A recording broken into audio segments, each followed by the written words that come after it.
The Falls Count Everywhere podcast would like to mention our friends at the following. We Talk Wrestling. For the one stop you need for the most intriguing stories and headlines, and info on independent shows in multiple regions, We Talk Wrestling has you covered. Subscribe to Facebook's #1 interactive community for professional wrestling today. Pro wrestling on Tuesdays are a blast with the Wrestle Talk podcast. Join the Night Owl, DJ Big Sexy, Luke Roberts, The Alpha, Jay Wade, Nightmare Jones, and many others as they bring you the hottest takes on the major circuits, showcase interviews with various indie stars, and the only place to get news on the most popular fantasy wrestling promotion, the FWWC. Catch them every Tuesday night at 7 p.m. Central. Find all of their media outlets on their website at WrestleTalkPodcast.com. Before each and every show, we like to remind our audience that freedom is never free, and all of us should be grateful to those who lay it all on the line. To all our first responders, military, and volunteers that help our nation every day, we love you and appreciate the sacrifices you make to protect all of us. Get ready for episode number 120 of the Falls Count Everywhere podcast, as we welcome one of the grittiest mad grappling veterans out of the Mid-South with a style coming at you before it hits you. Blaze Ray! This podcast is scheduled for one episode, where falls count everywhere.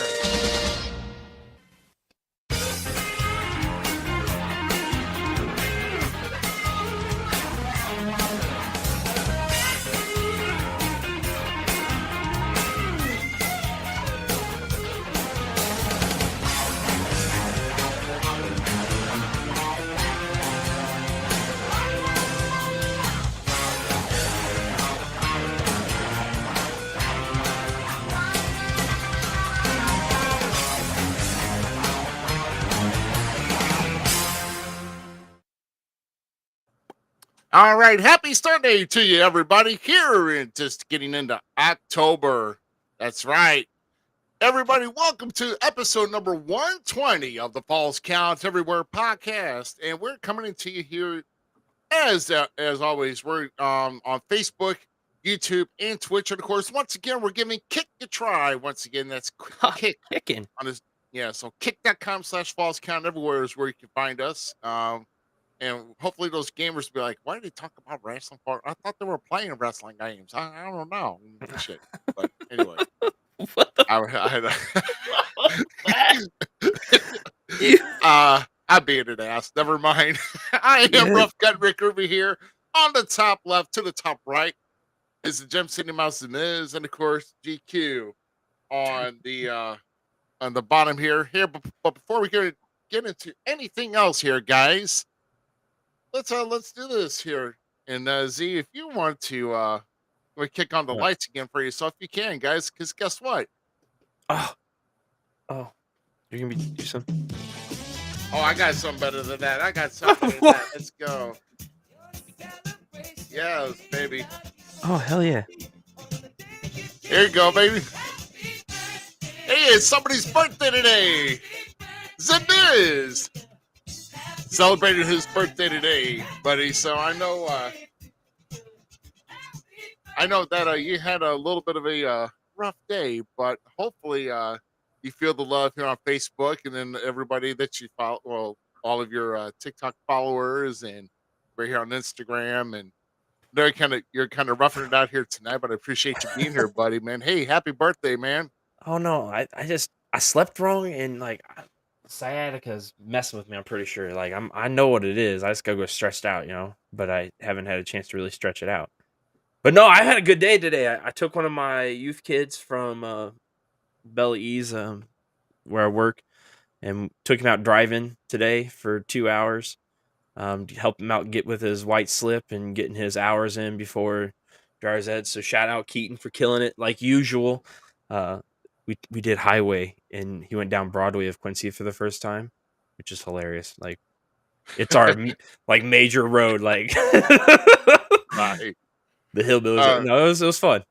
Oh shoot, yeah. Because now that you're now that you mentioned that, because yesterday I was down in Louisiana, Missouri for ACW for a Special Olympic Slam 2, which was a really good show. It took a while for the crowd to get into it, but they were really into it toward the last half of the show. But we're getting everything, and we get in there. We were kind of pressed for time, but then we got long story short, me and my kid were kind of getting into a debate why permits are really necessary or not. I'm like, well, the permit is there. It's like it doesn't make no sense. You got to have a licensed driver to sit with you to have a permit. I'm like, because you need guidance because you need guidance to build up your skill. The permit is like, well, we know how to drive. I'm like, yeah, that's what every 15 and 16-year-old kid says when they have a permit. Like, And how many times have we seen somebody find out that the car is not as easy to drive as it is on GTA? I mean, so yeah, But it's really funny because like as I'm giving Keaton lessons and stuff today, for one, like letting people have control is really hard for me. oh yeah, right, yeah, So I get it. here's this 15-year-old in my car, and this is like my favorite car that I've ever, like one of my favorite cars I've ever owned. Like I really like this car. I have a relationship with it. Like, we're good buddies. And his name's Conway. Like he's freaking awesome. A Volkswagen, by the way. Peace, love.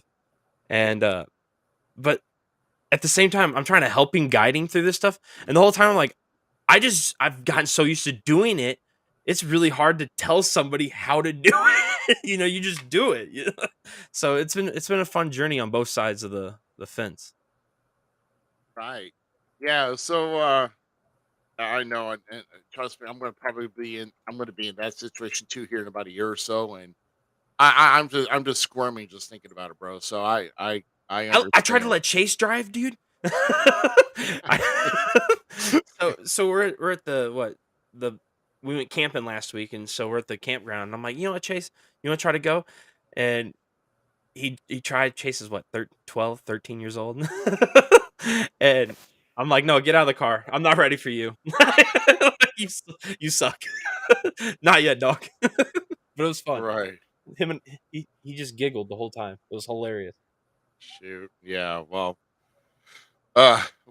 glad you had such an adventurous weekend here, and but I want to find out here about GQ. He's kind of like, he's just kind of laid back. Any projects you're working on, GQ, or anything else I'm going working on? on the Falls Count Everywhere world on Horizon Worlds on VR, but that's about it. So you went out of reality to go do work, and then now you came back to reality and you got nothing to do. Yep, pretty much. Okay, I was supposed to make sure I was clear on that. He went into virtual reality, but it's like, he can make me up. But I wonder how I'm made up in virtual reality. I bet you I'm probably kicked and punched around and and and, You then, have to come in on your own. I mean, I'm going to make 2 dummies of you two, but oh wow. So man, we got a lot of viewers here. Guys, make sure you're sharing the show. If you're watching here. So we got Herb Simmons here, of course, Tyler Cooley.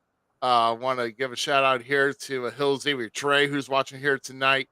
Of course, Aaron Wallace is here. Alan Williams is here. I mean, like I said, it's Trenton Ray's here. Kurt Reed's here. Yeah, and I know, wait, no, wait, no, no. that that all right, You we're know, not gonna. I avoided that. I avoided that one, I but I know can't you. avoid this one. Yeah. Oh, okay. Hey, I know you open the lids to those tubs of ice cream, but don't you putting your scoop in it, all right? Man, we don't want to dig in to that flavor, okay? Leave it out. Just leave it out right now. Holy cow. Corey referenced it. Oh, yeah. Corey putting that in there. Oh, my God. Oh, shoot. Anyway, but we're here just kind of, our guest here this week, Blaze Ray, will be here with us in about 10 to 15 minutes, whatever the case may be. But anyway, I wanted to, so we're going to be talking with him about, his involvement in the business here so far. And once again, he's about 11-year vet out of the Mid-South region. And we got some good stuff to discuss with him this week. And we're going to be digging into that here, roughly about close to 15 on that, because we still got our list of upcoming shows, which we still have quite a bit here within 2 weeks to show. It's just crazy around here. And I think there was actually a couple I even missed. Like WLW was last night, and I totally forgot about them. But they need to. Hey, there is a new RCW heavyweight champion, though. That is Is it Mr. Kurt Kurt Reed? Reed. Yeah. Yep. Is it Kurt Reed? Yeah. Something told me that Kurt Reed was going to be doing that, getting over on that. So, so congratulations to Kurt Reed on the new RCW championship, and there are new ACW tag team champions because Lumberjacks uh, had to relinquish because a Lumberjack Gabe is undergoing surgery, and they cannot defend within the next 2 shows, so they had to relinquish the championships. So Big Mac is in here watching tonight as well. Justin Savage is in here. Good to see you guys in here, man. Just keep coming on, and He didn't we say who the love tag champions were. I'm just saying. the tag champions are just the main event, and the guy with now a second belt, the real boss, Xavier Frost. So Xavier Frost is now the ACW heavyweight champion, and he's also tag team champion. So now he's pulling double duty. So yeah, I'm gonna I say need to go. call my agent and see what I can get done. Yeah. Shoot. So yeah, I mean, just a lot going on, including last night in the big one. So we're gonna dig right into it here, right off the bat, and with Fastlane. And what I want to talk about here, guys, and I don't know if GQ got a chance to see it or not, Nope. but no, okay. So, man, I'm telling you, maybe Z, you did yet? Oh, 100% I did. Okay. 100%. Thank God. I was like, God, now I'm gonna be here telling everybody Nope, how nope, nope. I can tell you where you're wrong and where you're right. Oh, mostly where I'm wrong, but no. No, but thoughts last night. Here's what I want to ask Z. Surprise of the night for you, because I'm going to tell you, if you guys have not seen it, you need to go back and watch it. For Peacock subscribers, go back and watch it. If you missed it, you missed a barn burner. And so I want to know from you, because there are things that have happened last night. I want to know, what do you think that the biggest surprise was? Because literally, they threw a bunch at us, dude. So what do you think was the most surprising one to you? I mean, my favorite thing is that the women killed it. So the trios, the three-way was probably the best match of the night for me. Okay, Wow. Okay. that was my preferred match.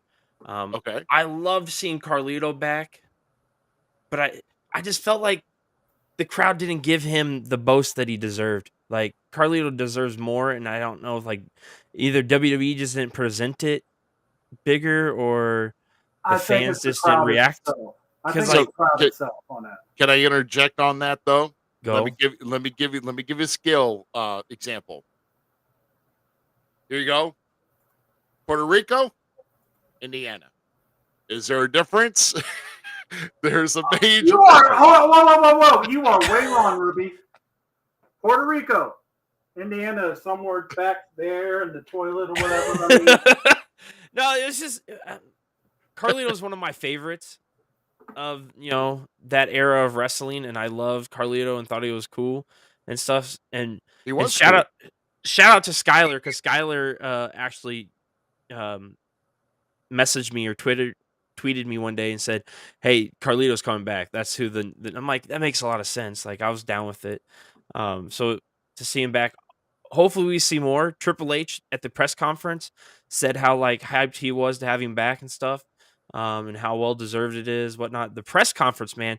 So I am not a fan of Fastlane.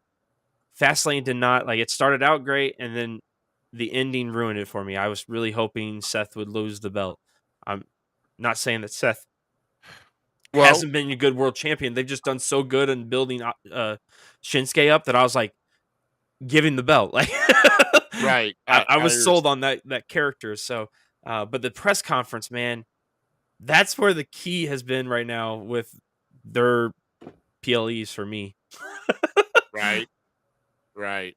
Well, like I said, of course, let's not forget, after that first match, there was a promo clip of pulling in, and you see Jade Cargill get out. Oh my goodness! I just about Dude, that jaw was dropped, awesome. That was dude. awesome. I can't wait to see what Jade does in WWE. I'm so pumped Are for they her to calling be her there. that? Are they letting her Oh, see that? It's her name. Yeah, it's just Jade. They're calling her like so pumped to see like there's still that gap between like if you make it from the so-called indies, the workhorse group, where other people go straight to WWE and then get performance centered up, right? Like there's a difference, and there really is. But to see somebody from the AEW route come in and then still being able to be used as that person and kind of, I love that. I love to see the people do yeah, not realize how healthy wrestling is right now, and if we continue to work together, we can all be healthy and having fun. Like even if you don't make it all the way up to WWE. So I'm right. pumped. I'm pumped to see where wrestling goes, and that's what um, I'm seeing right now from both companies. I really hope. The one issue is AEW's just not packing arenas, man. Right now, like they need to do something to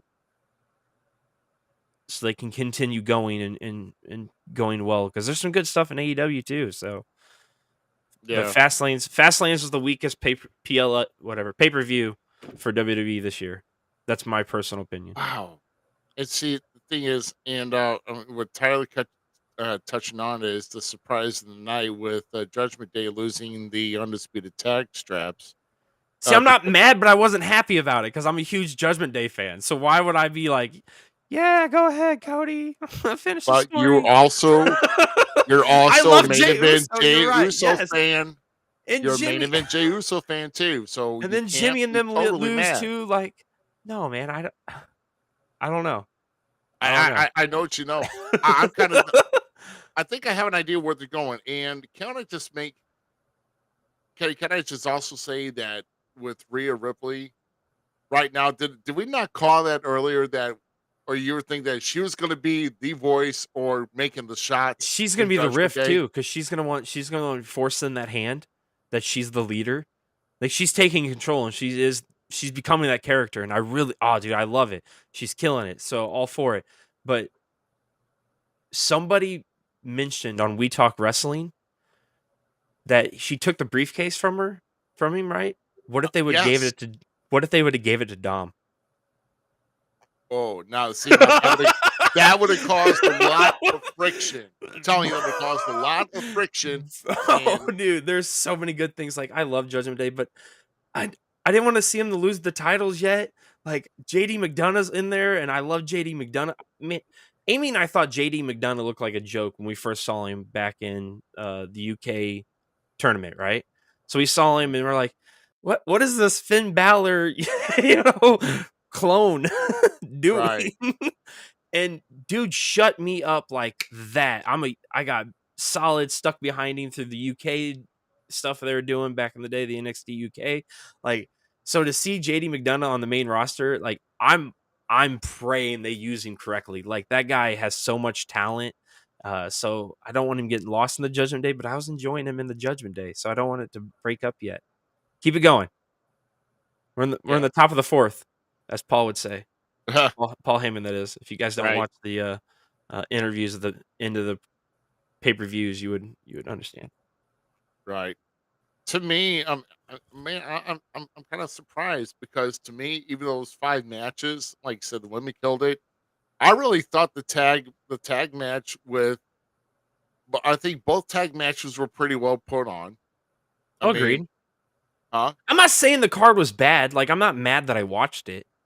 By any mean, but like it really felt like a cool off pay per view for WWE. Like, and Yeah. Well, that's for me. That's for me. But other people were like hyped on it, so I'm not mad. Like it was a good show. yeah, I know. I think that Carlito Pop was really underrated by the crowd. I think because I was excited when I was just thinking, when Ray said he had a call to make, and I'm thinking, who could be in the LWO that's not a bit, and I'm like, oh my I was kind god, of hoping Dragon Lee. I'm not gonna lie. no, because Dragon Lee would have been there. Dragon I Lee know. would have been there. Then when they were doing that whole delay with when Ray and Santos were in that match most, I'm like, this has got to be Carlito coming out, and sure enough, I'm like, oh my god, Carlito was here. dude, no, I was like, holy crap. But no, that was good. Showing Jade on TV, I mean, on the promo, that was good. Um, and but I am with you on the world title match. Okay. But you gotta give it though to it That match Seth, was killer, bro. it was, and it took Seth all that he had at the end to do one big move to keep Shinsuke down, and he barely got to his feet before 10. So it's not like he wiped the floor with Shinsuke. Oh no, Shinsuke was no. dominant. I mean, think about it. He brought up nunchucks in that freaking match, dude. He started Dude. beating him with nunchucks. I was so with it, dude. No, like I said, I'm not mad at any of the performance. So from front to back, the pay-per-view was great. I'm not gonna lie. It was a fun watch. It was enjoyable. I'm just saying the story didn't play out the way I wanted to. I respect it. Seth's cool to me. Seth's gonna do some crazy stuff on Raw Monday. Like Seth is a BA badass, man. You got to call it what it is. But I was really hoping for Shinsuke's win. Yeah. But I have a feeling that's not going to be over though. But we're going to watch tomorrow night on Raw. How the story is going to continue on. But I have a feeling Shinsuke is not done with Seth by any means, though. So it's not over. It's not over yet. So we get Roman Reigns next week too on SmackDown. Yes. Yeah. But speaking of this upcoming week, this is what I want to ask GQ. GQ, did you happen to see the commercial for NXT this upcoming week? And did you hear everything in that commercial? Especially at the very end after Cody Rhodes saying he's going to have a major announcement. Yes, we heard the gong at the end. We heard the gong at the end. Could the Undertaker be at NXT Tuesday night? Dude, if he comes out as the badass with fucking Baron... Oh, sorry, I cussed. I got excited. with Baron Corbin. Gimmick. No, not that gimmick, no. Dude, so Baron Corbin came out this last pay-per-view for NXT riding the motorcycle with Braun Breaker and stuff. And it was sick. Like, dude, if he would give, like, Braun the nod at the badass gimmick, I'm in with it. I'm in with it.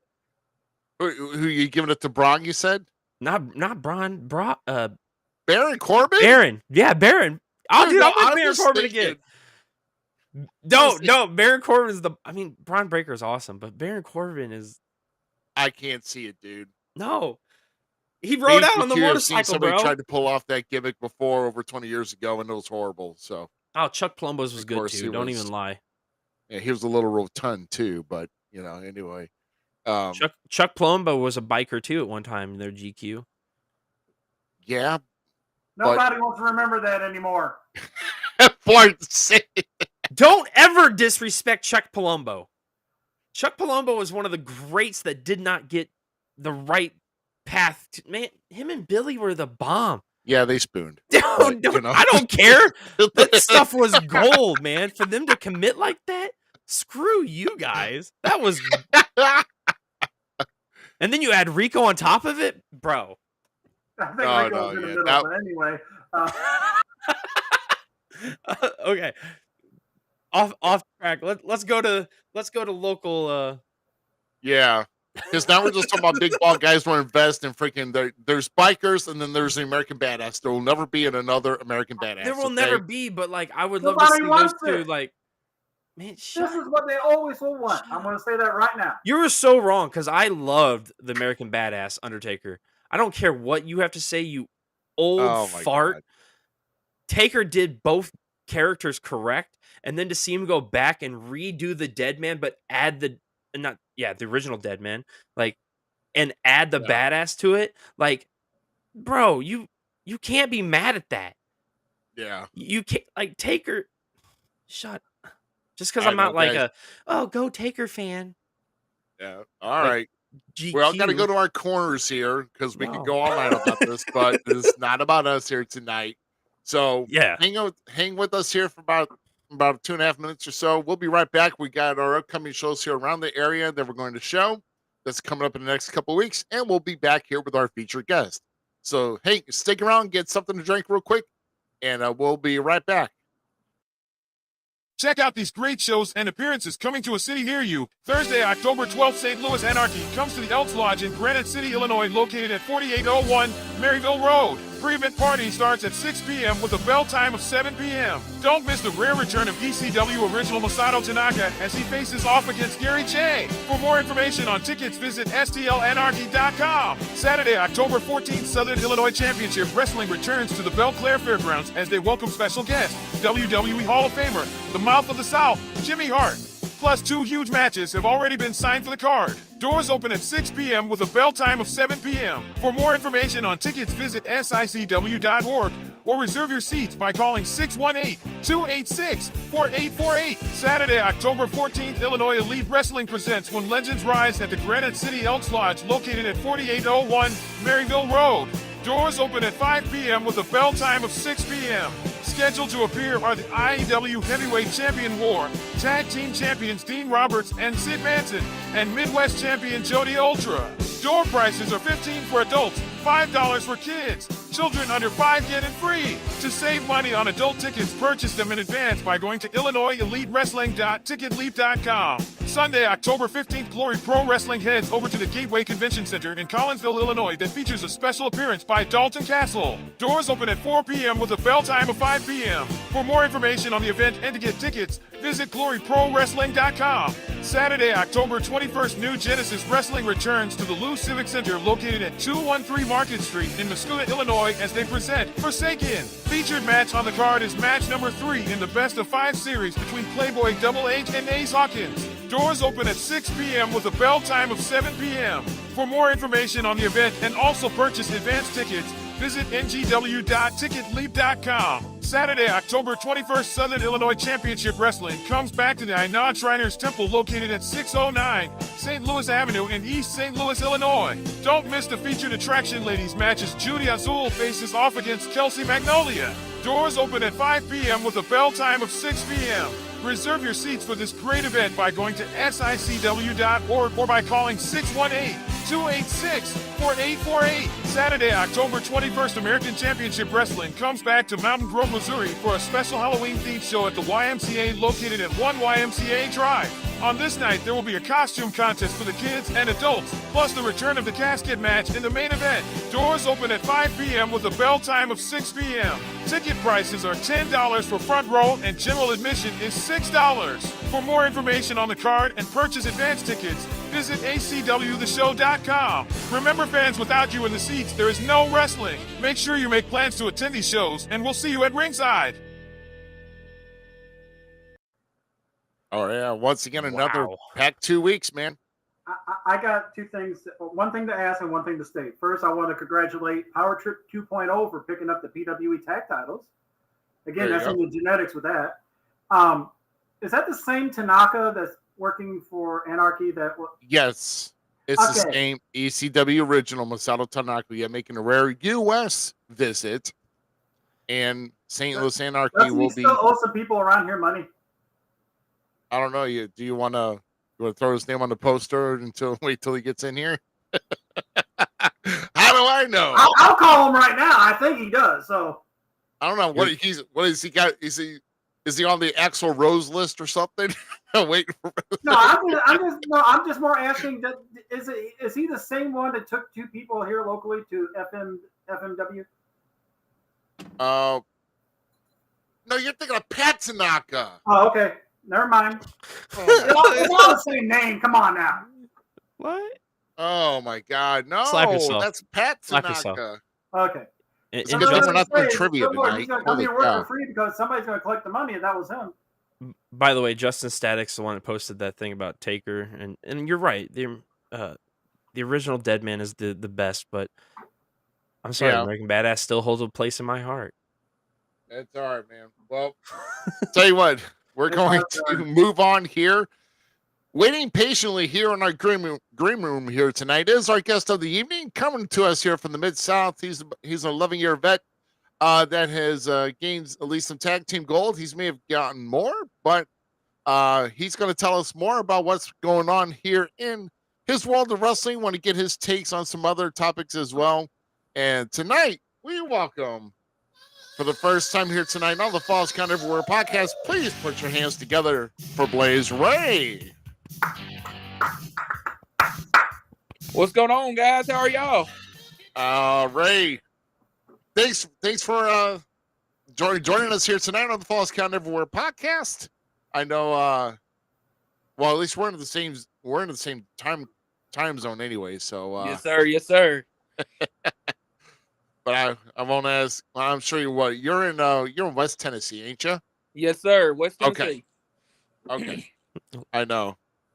I try and I can't distinguish Southern accents. It's like there's a Georgia accent, then there's a North Carolina accent, and then Louisiana. So I try. They think the same thing of us. For Louisiana, you have to see how they say the word gumbo. But you can see to make a guess on that. No, man. But no, we're glad that you're here along for the ride, man. How have things been going in your world here lately? Man, everything's going good. Just got my kiddos off to bed. And trying to keep up with a little fantasy football. And other than that, man, everything's going good.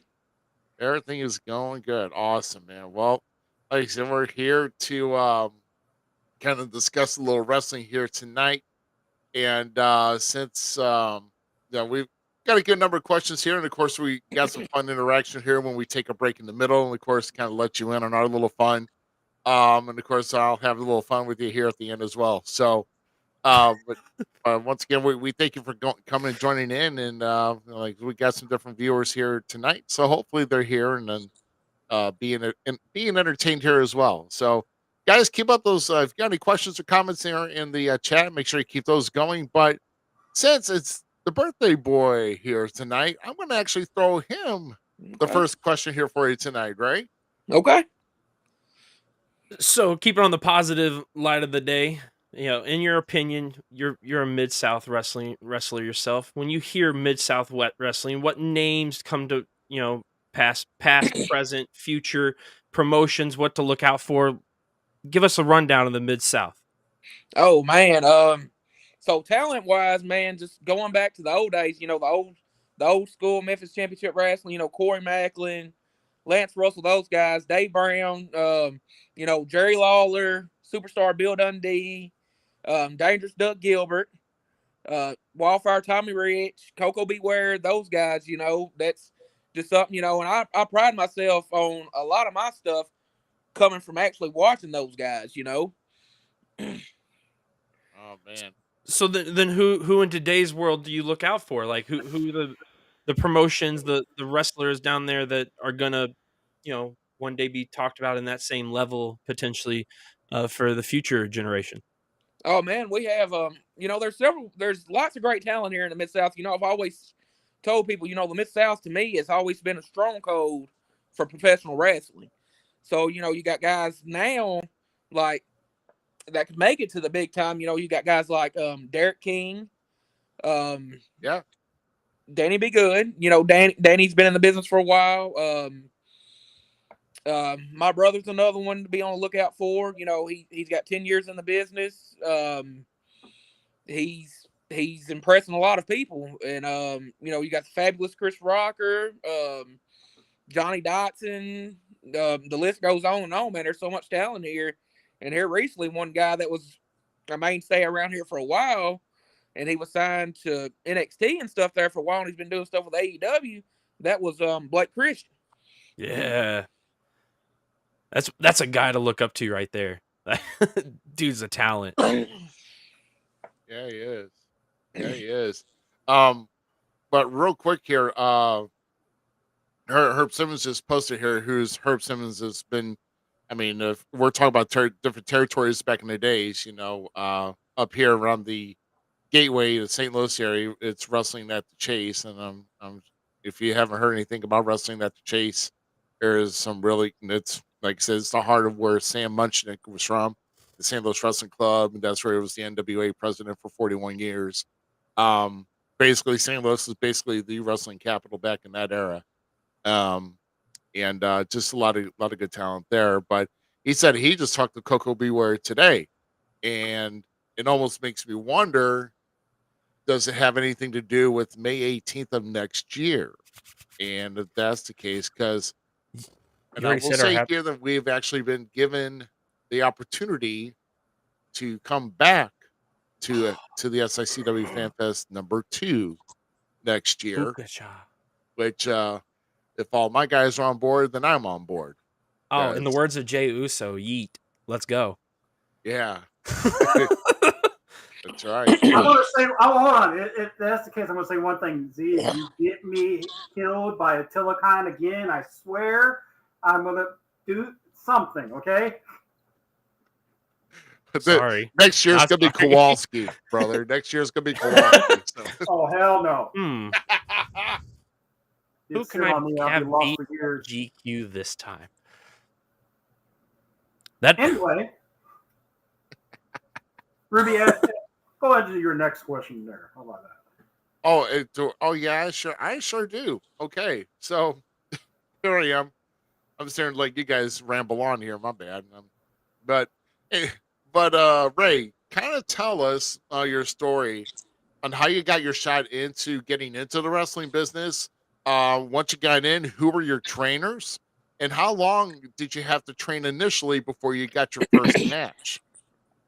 Oh man, so of course, like everybody else, I found my love for professional wrestling at a young age. I would say probably the age of 4 or 5 when my parents first started taking me to the live events.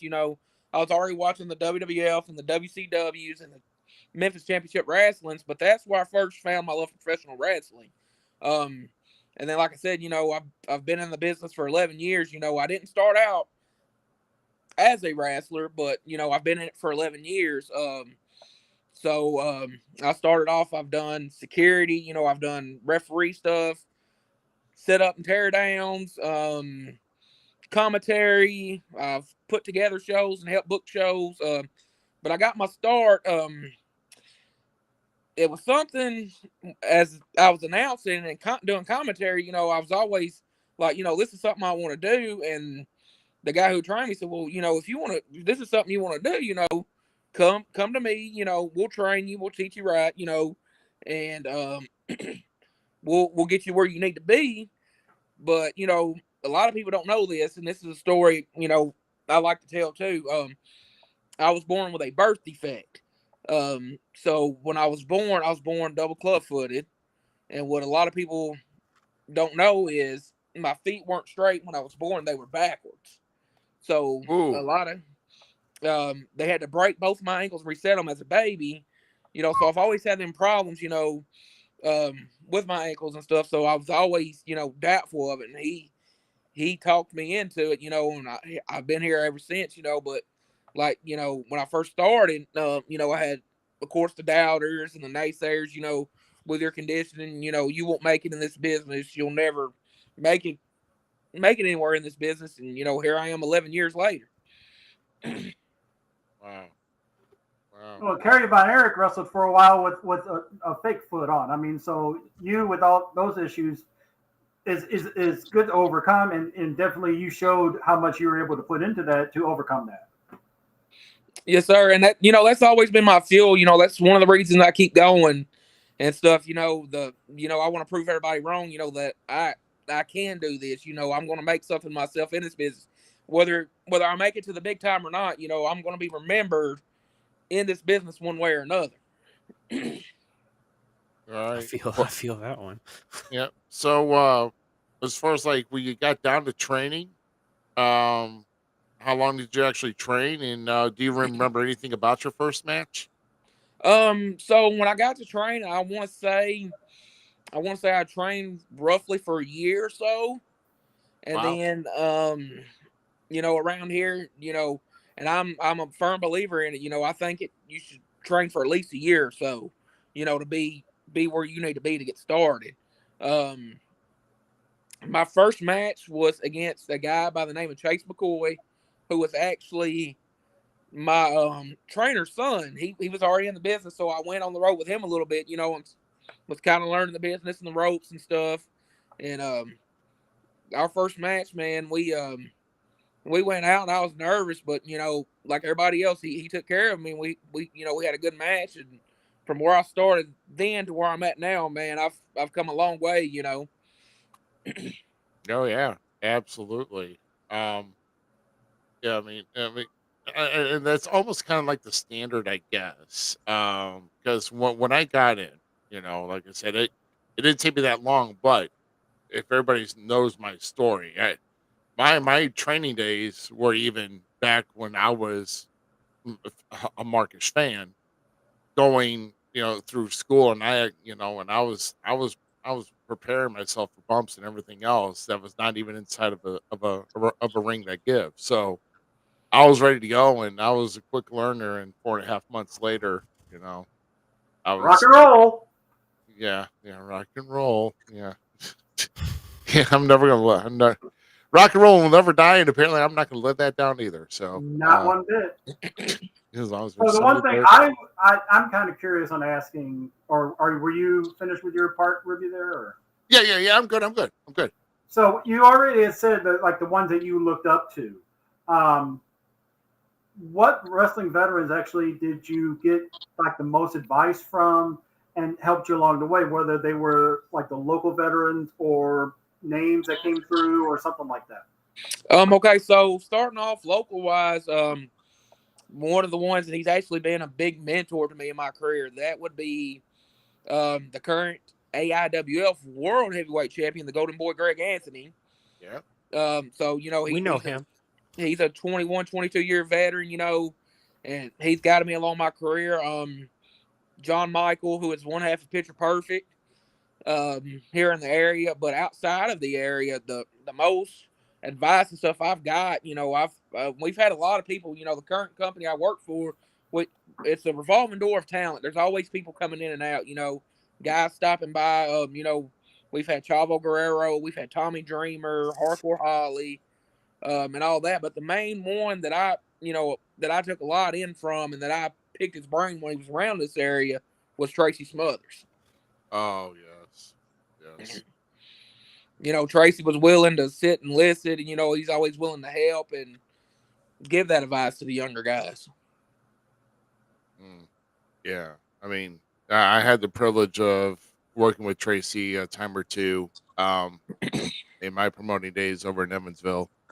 Um, and just this guy who always wanted to help out. I mean, the guy who wanted to just did everything. I mean, there's a lot of good stories about the way that Tracy Smothers helped the smaller guys in this business. So Definitely.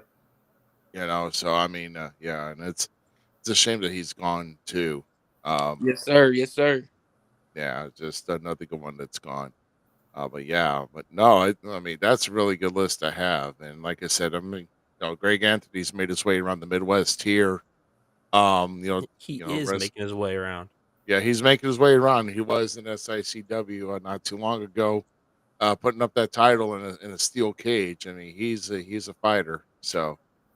Um, so anyway, let's see. I- I'm curious before we go on, like, give us like one of those good suggestions one of those vets in your area gave you early on in your career that may need to be told to the next generation you coming below us. Oh man, advice wise, man, there's so much that you can, that I've taken in over the years. One of the main ones, you see a lot of these younger guys coming in nowadays into the business. They don't want to shut up. They don't want to listen. They don't want to take advice. They don't want to take criticism. I was always told, eyes and ears open, mouth closed. Listen to the vets, see how they do things. And another thing that I took into, which was from Greg Anthony, you don't have to be able to do everything, but what you do, you must do well. So that's something. Don't. Ooh, I like that one. Yeah, don't try to overdo yourself if it's something you can't do. But what you do, you need to perfect it and perfect your craft and work on it time in and time out. So now, also around the area as well, before I let Z go on here, this was just mentioned here around the area of Tennessee, West Tennessee.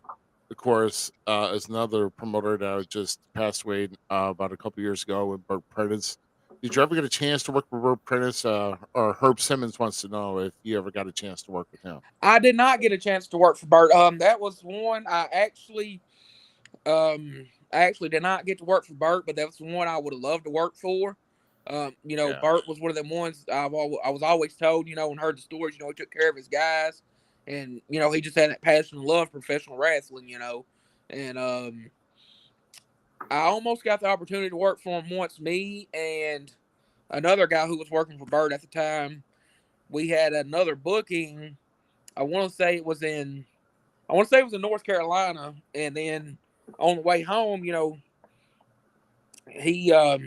had to stop in at Bert's and do a booking there. But I ended up going home. It was a long ride and stuff because I was going to stay around, if they needed anybody. And man, as I get halfway on, he calls me. He's like, "Hey, where are you at?" And I'm like, "Man, I'm always, halfway home." And he's like, "Well, we could have used you and stuff, but it was one of them things where it was too late, Oh my goodness, yeah. Missed it. Yeah. Yep, missed it just by a little bit. So then, let's step away from wrestling and go hypothetically. Blaze Ray isn't part of wrestling. What's your passion? What are you doing? What's your hobby? Like, what would you be doing if you weren't doing wrestling, my dude? Oh man, so of course in middle school, high school, I was a football player. I played football all the way from 6th grade through 12th grade. I got into coaching right out of high school. I coached up at our local middle school up here for about 4 or 5 years, and then I went to school for criminal justice. I've always wanted to be a police officer, so I'm trying to, I guess, follow pursuit there. But other than that, man, I try to keep myself busy. I've got into sports wise, slow pitch softball. I like to watch boxing and stuff like that. My grandfather, he was a Golden Glove boxer back in the day, before he passed, and he was also a champion bare knuckle boxer. So Wow. that's something I like to take up, and just, man, basically coaching. I love being a mentor and somebody that the younger kids can look up to. Amen to that. Amen to that one. Wow. So I guess you probably been a coach of either probably football or softball. Sounds At like least, he is a coach, Ruby. Did you not he hear is the a man? coach, but at least, well, yeah, but I mean, but at least he would keep driving that passion. At least he's Oh, for got sure. something. I was actually the middle school. I was the offensive and defensive line coordinator up at the middle school in Lake County, which is originally where I'm from. I started coaching there, like I said, 2012, right out of high school, and I coached there up until about, I want to say my last year was 2016, 2017, somewhere in there. Nice. Okay. So I'm just trying to follow pursuit in that. If I could go back to school and do anything, it's probably what I'd go back to school for. Would be, to get a permanent teaching license. That way I can move into a head coach position somewhere. Plus, to add to his answer, though, if you think about it, if he wasn't in this business and all that, like every single one of us, the one thing he wouldn't be doing is hurting so much. I don't even wrestle. I'm just a commentator. I just talk crap, and I hurt. So. Oh yeah. I didn't think about that one, man. Because I'm gonna tell you, I'm still young. I'm 30 years old, but man, I feel like I got the body of a 60-year-old most days. Oh, that's how it ages. You trust me. That's how it ages. But Mr. Herb, hold on real quick. Mr. Herb said if he's looking at traveling up our way, to reach out to him. So. Okay. I'll definitely keep that in mind. Which I'm currently on the shelf right now. I was talking to Rick about it. A little bit earlier on in the week, I had because of the club foot, and stuff. I had a surgery back in January, so I've been out of action since December of last year. So I'm slowly trying to work my way back into everything. Speedy recovery, my friend. Speedy recovery thing. Possibly look into around when the Fan Fest is happening and see if you can come up for that. Okay. Oh, that'd be sick, bro. Last year's was good. And now And then you come on for a live interview in person. Okay. Now where is this at exactly? St. Louis. St. Louis, Missouri. So I mean, I'll tell you right now, even if you did a show in Missouri, period, they'll make you jump through hoops and hurdles, and you'll have to set yourself on fire and put yourself out, and that's how the state of Missouri works here. Yeah, I know they got that license and all that stuff. So. What's funny is they don't want you to bleed, but they want you to give blood work. So I mean, right. And it used to be that way. It used to be that way over in Arkansas too. I used to go over to Arkansas and work quite a bit. And when I first started going over there, that was one of the requirements. You had to go get a physical, sports license, blood work, and all that before you could even come over there and step into a ring. Yep. And each blood test in Arkansas is brought to you by 23andme.com. So making sure you're not related. You can't forget Belvedere Fairgrounds where Mr. Herb shows up. Will you stop giggling? I'm trying. What? My bad. You and your dad jokes. GQ, take it away. So this next question is brought to you by Inbred and Fed. Is there a particular moment that stands out in your career as a crowning achievement, something that made you put you really over the top within yourself? Oh man, wow.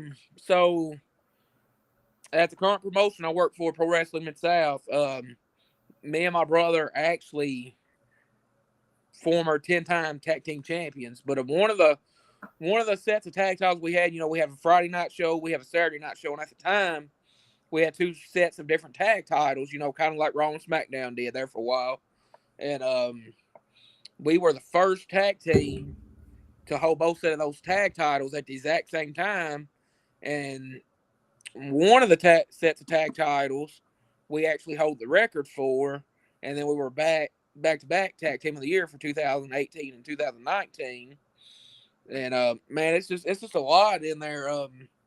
Other than that, I guess just here recently, this past Saturday night, not last night, but this past week, I actually made my return to Pro Wrestling Mid-South for the first time since my surgery as the current host of the MC, man. And the welcome back chants and the we miss you chants, man, that just was like, wow, I've missed it, and here I am, they ain't forgot about me, Yeah. Well, that's a really that's great good. moment, definitely. Yeah, I mean that's good to know. I mean, at least you keep around. I mean, it's like say you make yourself. At least you're making yourself. Make obviously you made a name for yourself, or in some way, whether if you're personally interacting with the fans with your skill inside the ring, or just whatever else you do. Even outside of wrestling, even maybe they see you coaching. They're like, hey, some of them towns can be small, and they know what you're doing just about in every aspect. They may even know what you're eating for dinner. Right. Right, and see that's the town I originally come from. It's a small town right up in the most northern west part of Tennessee. It's like right on the border of, it's right on the border of Kentucky, and then right across the rivers, Missouri, man. I don't know if you guys have ever heard of Tiptonville originally or Lake County, but I'm pretty sure you guys have probably heard of Reelfoot Lake. Sounds familiar. Yeah, it sounds familiar. But that's kind of the area from where I'm from. That area, the Dyersburg area. Yeah, Dyersburg. Yeah, okay. Yeah, from that area. Yeah. I'm a little more north than they are, so. Yeah. Yeah. Well, me and GQ know some people down in Tennessee, so I'm an Iowa, Missouri baby, Illinois. Yeah. Oh my. Well, yeah, buddy. Yeah, but yeah. Well, we'll talk. Yeah, I know. Like I said, Herb also wanted to bring. Yeah, Illinois, you don't have to be licensed, and they run their shows at the Belclair Fairgrounds in Belleville, Illinois, which is about well, I guess maybe 20 minutes east of downtown St. Louis. So I mean, it's Real like I nice said, area it's too. I like it. yeah. So I mean, there's always good shows. In fact, they got one this Saturday here too. That um, yeah, I'll definitely be down at. Uh, so yeah. So like I said, but the most important thing here is you know you're 30 years old. I mean, like I said, you're still young, and don't all you can do is focus on getting well because, like I said, you definitely don't want to rush it here, man. Considering that take it from a guy who's got 18 years on you, so you don't- make sure it doesn't matter how you want to make sure you're 100% because if you rush anything here, it could hurt you down the line. So, and I've actually seen guys that have rushed injuries and they had kept getting injured, and next thing you know, their career is like over like 5 to 7 years from that point forward, and they were like in their early 30s, maybe late 20s, and they're not even doing it no more. So, um, it's something that you want to, you know, you take any advice from me tonight, it's just sit back and chill. Yeah, yeah. Take it. Yeah, don't have a cow, man. Just Yeah, chill. that's basically what I'm doing right now. I'm just sitting back, relaxed, and trying to let it heal up. That's one of them things, like you said.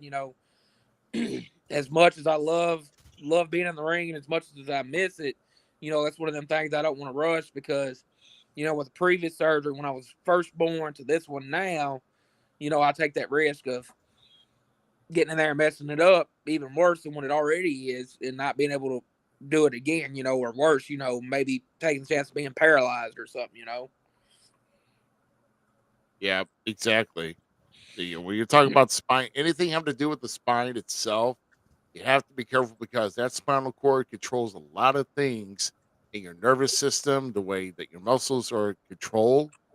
I mean, literally. I mean, I found out, back in my late 20s, I had to deal with a acid reflux issue, but then at that point I was going through spinal decompression therapy, and there was a certain nerve that one of my vertebrae was pinching on.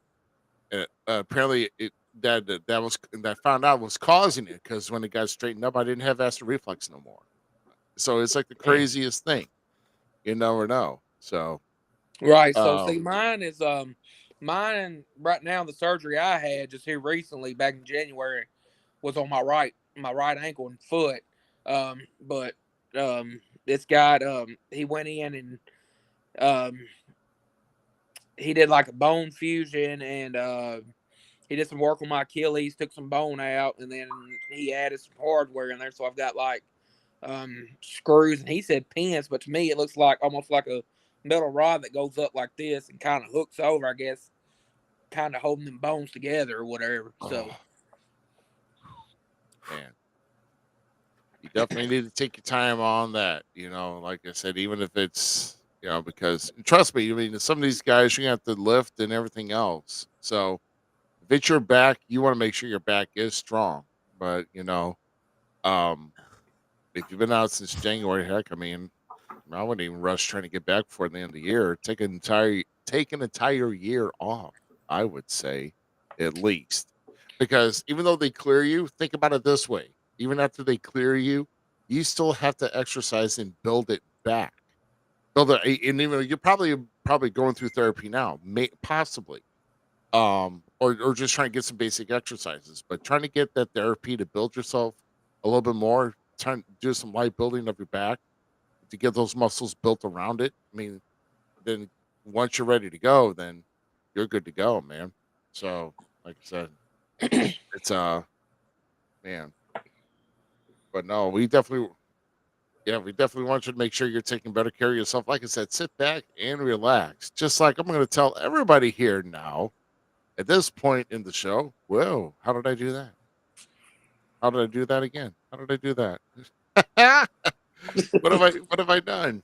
Da, da, da, What da, da. the hell? What was that? Oh my gosh! Wow. Broke the. What are you doing? Okay, stop. Gee, good lord. All right. Okay. I'm gonna go get a drink. Good night, everybody. No, I'm just It sounds like you've already been drinking. Lord. I'm just trying to get us set up for our next segment, which I know we're gonna just sit back and relax and have a good giggle or two at someone else's expense. That's right, everybody.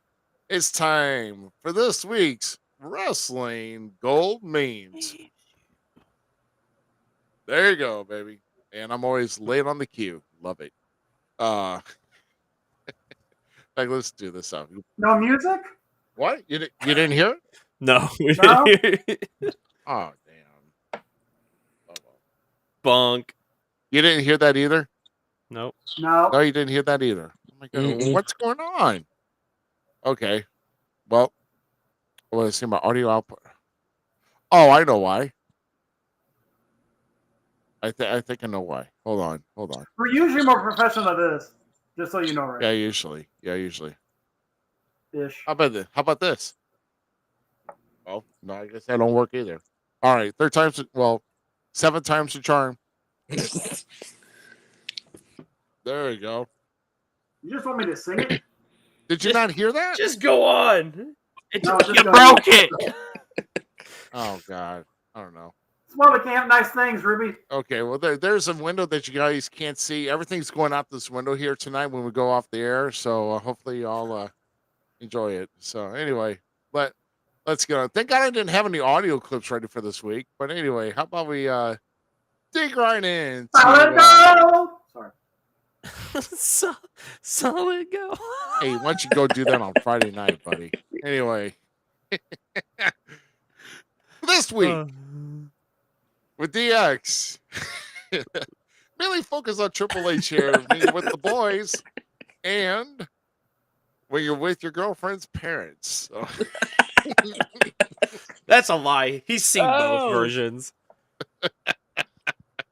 The top one's giving her parents a lot more grief. I mean, come on. Right. If you really Like- think about it, the new Triple H that we see today is just a combination of both.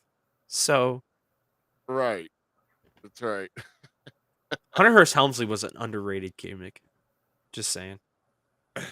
It's the gimmick he had to get through in order to. It do was what he's so doing now. awesome. So awesome. He's a pretentious blue blood. He played a pretentious blue blood. Now he's just running everything in WWE, at least creative wise, anyway. So And they're doing great.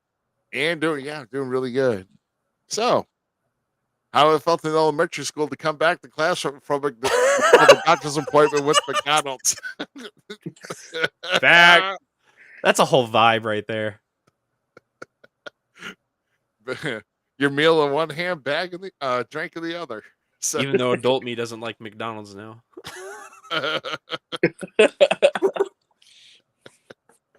Actually, that was Hardee's for me as a kid. Even oh my God. I had Hardee's today, man. I was a Hardee's kid. Screw McDonald's. I had some good hand-breaded chicken tenders today. I'm like Herb's, one of Herb's friends too. I like White Castle over all of them. All right. If you don't know, you need to know. Yeah. And Yeah, that's one why of his- nobody wants to ride with you, Z. I'm just saying right now. Dude. Oh no. What? Yeah. No, I'm going White to belly Castles bump don't an hour love on before me. me and GQ go on a ride, and we'll see how things go.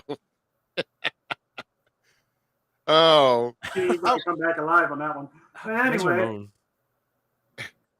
GQ may like this one, maybe anyway. But we're gonna bring back old King Kong Bundy here at the computer. Where it says now it's time to go to bed, so I'm going to not going to click on the cat videos that YouTube is suggesting, and then, well, just real quick.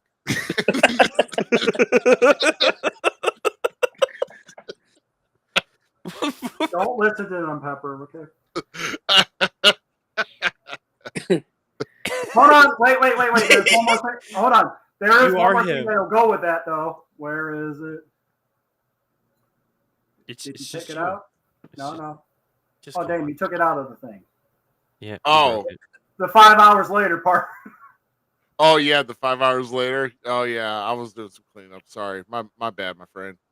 Oh yeah, but King Tom Buddy, I like that. Just real quick. And what makes it even more funny if you think about it, he had so many cats when he passed, though, too. Oh wow, did he really? Yeah, he did. I didn't know that. They all did go to good homes, though. So. Well, that's good. That's good. That's good. Let's look at our next one here. Oh my God, I'm turning. Oh yeah. WD. Who's next on Nia Jax's Path of Destruction? And who replied? Just look at the top. Not me.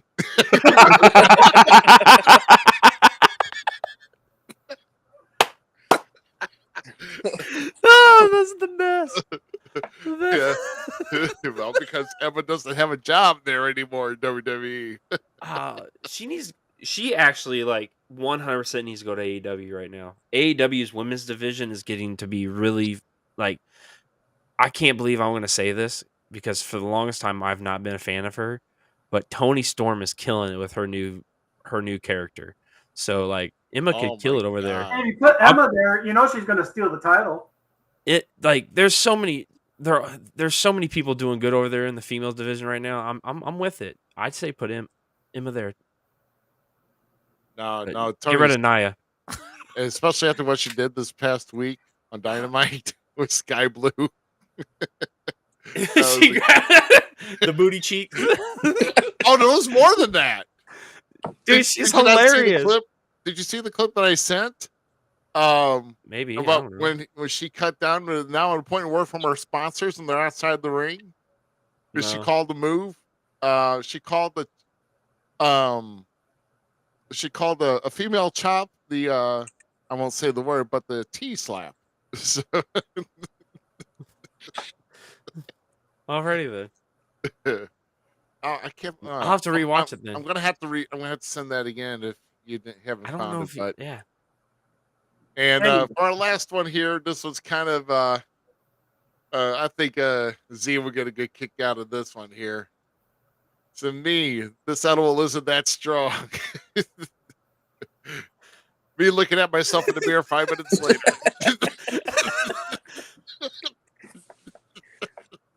I'm not gonna say that I've been there, but I've been there. I 100% know this feeling. That's if you put powdered sugar on the edible, but anyway. Oh, God is good. Oh my gosh. He looks like he's taking a dump. Brother. Those Slim Jims go right through you. Oh my God, that's funny. We're going to do one thing or the other with those Slim Jims. But, man, that's what we had here for this week's Wrestling Gold Memes. So, oh, my goodness. Oh, my. So, we are back here. And so, here's what I'll ask here. So, we're getting back to Ray, and I'm going to go back here to switching some things up. And let's hopefully this does not screw up again. So... We'll kind of try it this way here. So, Ray, like I said, you had surgery back in January. So, so was the injury? I mean, before you needed that, did it happen in something like in some like during one of your matches? Was it something outside the ring? And if this wasn't the worst injury you had, can you remember any other injury that was worse? So this is probably, it's not necessarily, I wouldn't say necessarily the injury, but like I said, it was more of being born with that birth defect, and both of my feet being turned backwards. I had so much problems out of both of them, but the right one gave me a fit more than the left one did, and it got to a point where I just couldn't handle it no more, and I went and seen one doctor, and he started shooting off, it's just maybe gout or cellulitis or something like that, something small. And he was like, cut back on, if you drink a lot of tea, sodas or anything like that, cut back on it. And I was like, man, I was sitting there thinking, man, you're crazy, dude. So I went and I seen another doctor, the one who performed the surgery, and he was looking, and he said, straight up, there's no sign of that anywhere in your body. It's the surgery you had when you was born. It's causing all this. Your defect. And he was looking, he was showing me everything through X-ray and everything, and he was like, I think it would really be best and helpful for you, if we done this surgery. So that's what we did, and now I feel like I'm healing very well and not having as much of the problems as I used to. No, man. Yeah, because yeah, sometimes I mean, if you get in this business, I mean, I'm gonna say here, if you're not feeling any effects from anything after being in the ring for after 5 years of being in the business, and if you're in the ring on a every weekend, or at least an every other weekend basis,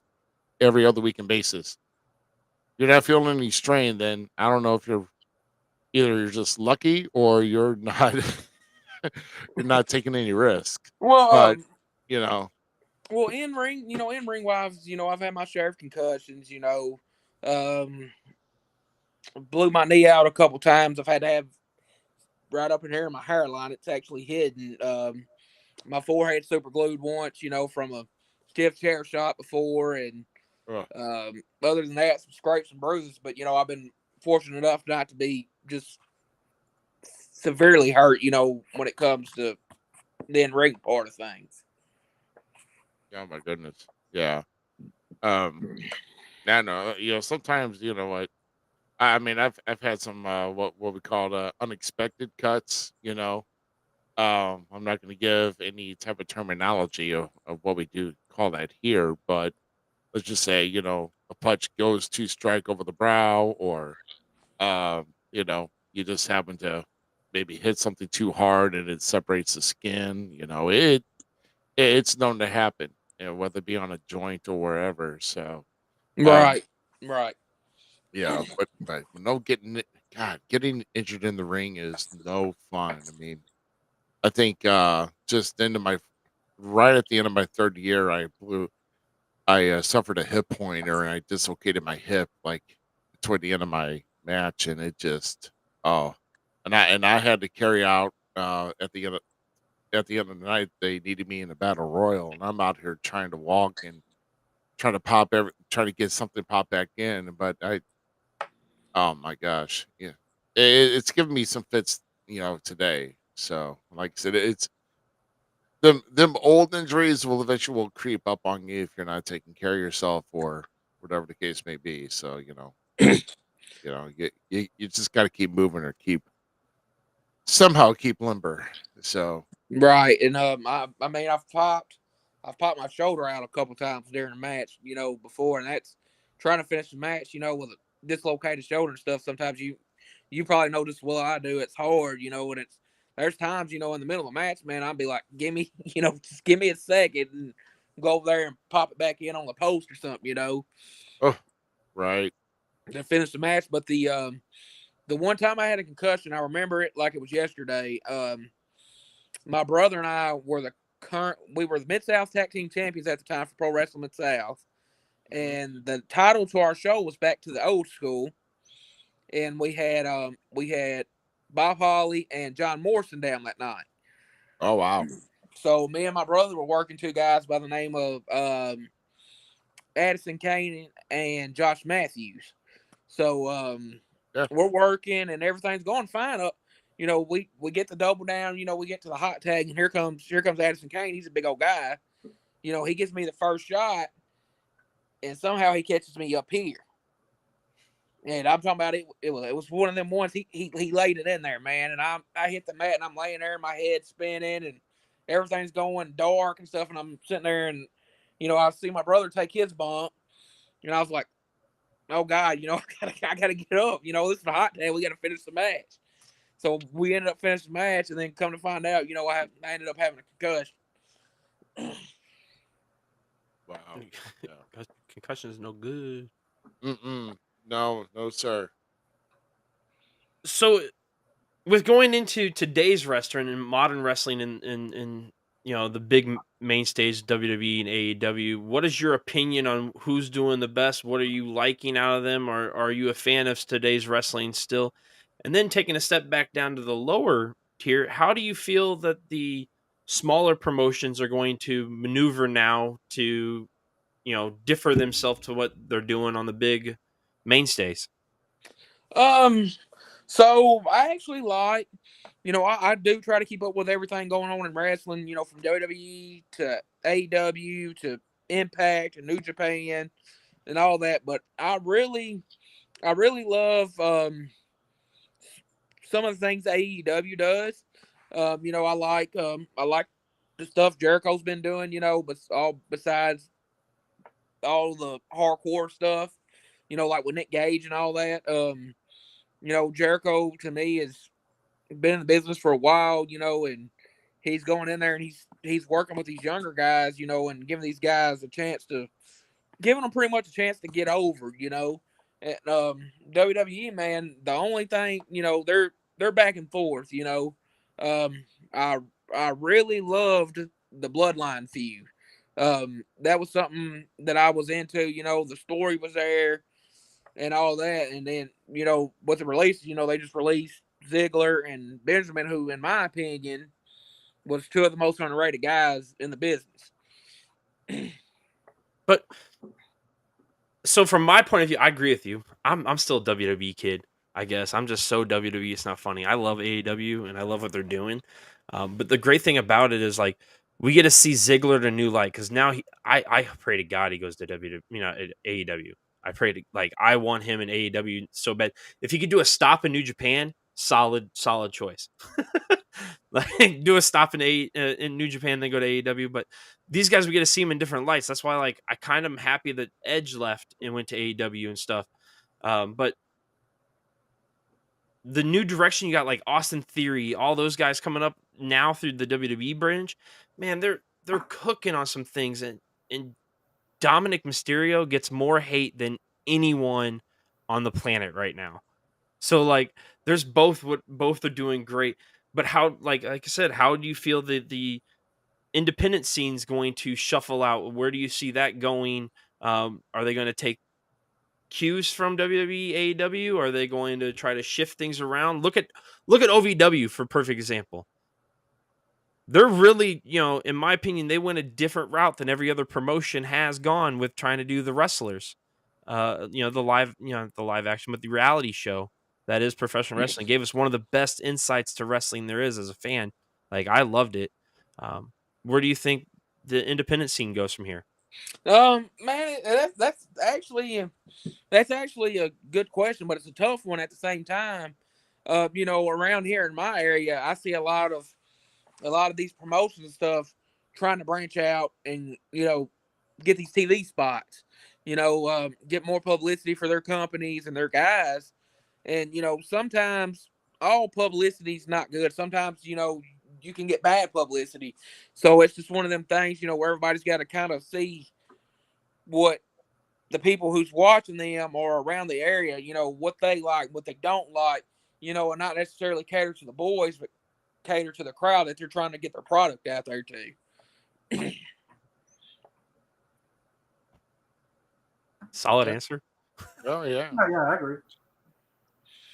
That's one thing I've seen a lot of these promotions do around here and stuff too.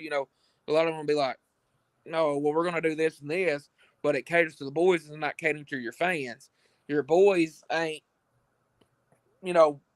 buying your tickets or your merchandise or not. They may be selling it and being the reason behind it, but if it's not for this group of fans and they don't like what they see or you're not reaching out to them, then why would they, come see your product? Is my opinion. Yeah. Exactly. Agreed. All right. Well, I think GQ's got our next one here for you. So, but as long as you've been in the business so far, and with all you've achieved so far, do you have a bucket list of what you would like to achieve that you haven't yet, like types of matches, opponents you would like to face, or promotions you like to wrestle in? Oh man, so coming back, when I get back into the ring after I'm healed up and things, the main thing I want to do, is I want to continue to get better every week.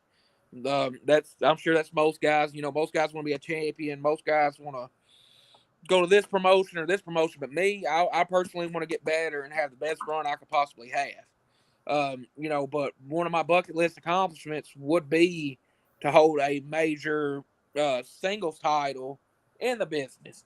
You know, I've held multiple tag team titles. You know, I've held heavyweight title here and there, but I've never just had that major singles title, you know, that run that I would like to need, you know. Okay. Yeah, because I mean you've had tag championships, I know, and Mm-hmm.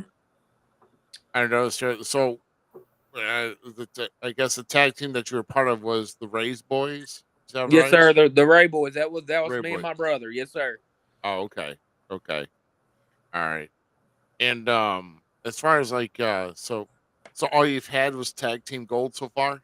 I've held a few singles titles here and there. I was the heavyweight champion for a little bit at a recent promotion that closed its doors and stuff, but I'm Uh, wanting, you know, like with Pro Wrestling South, we have, you know, of course, Greg Anthony's the AIWF World Heavyweight Champion, and then my brother is our Unified Heavyweight Champion. I want to cement my legacy up there along with those guys. You know, I want to be up there, you know, remembered as, hey, this guy's a former AIWF World Heavyweight Champion or something. You know.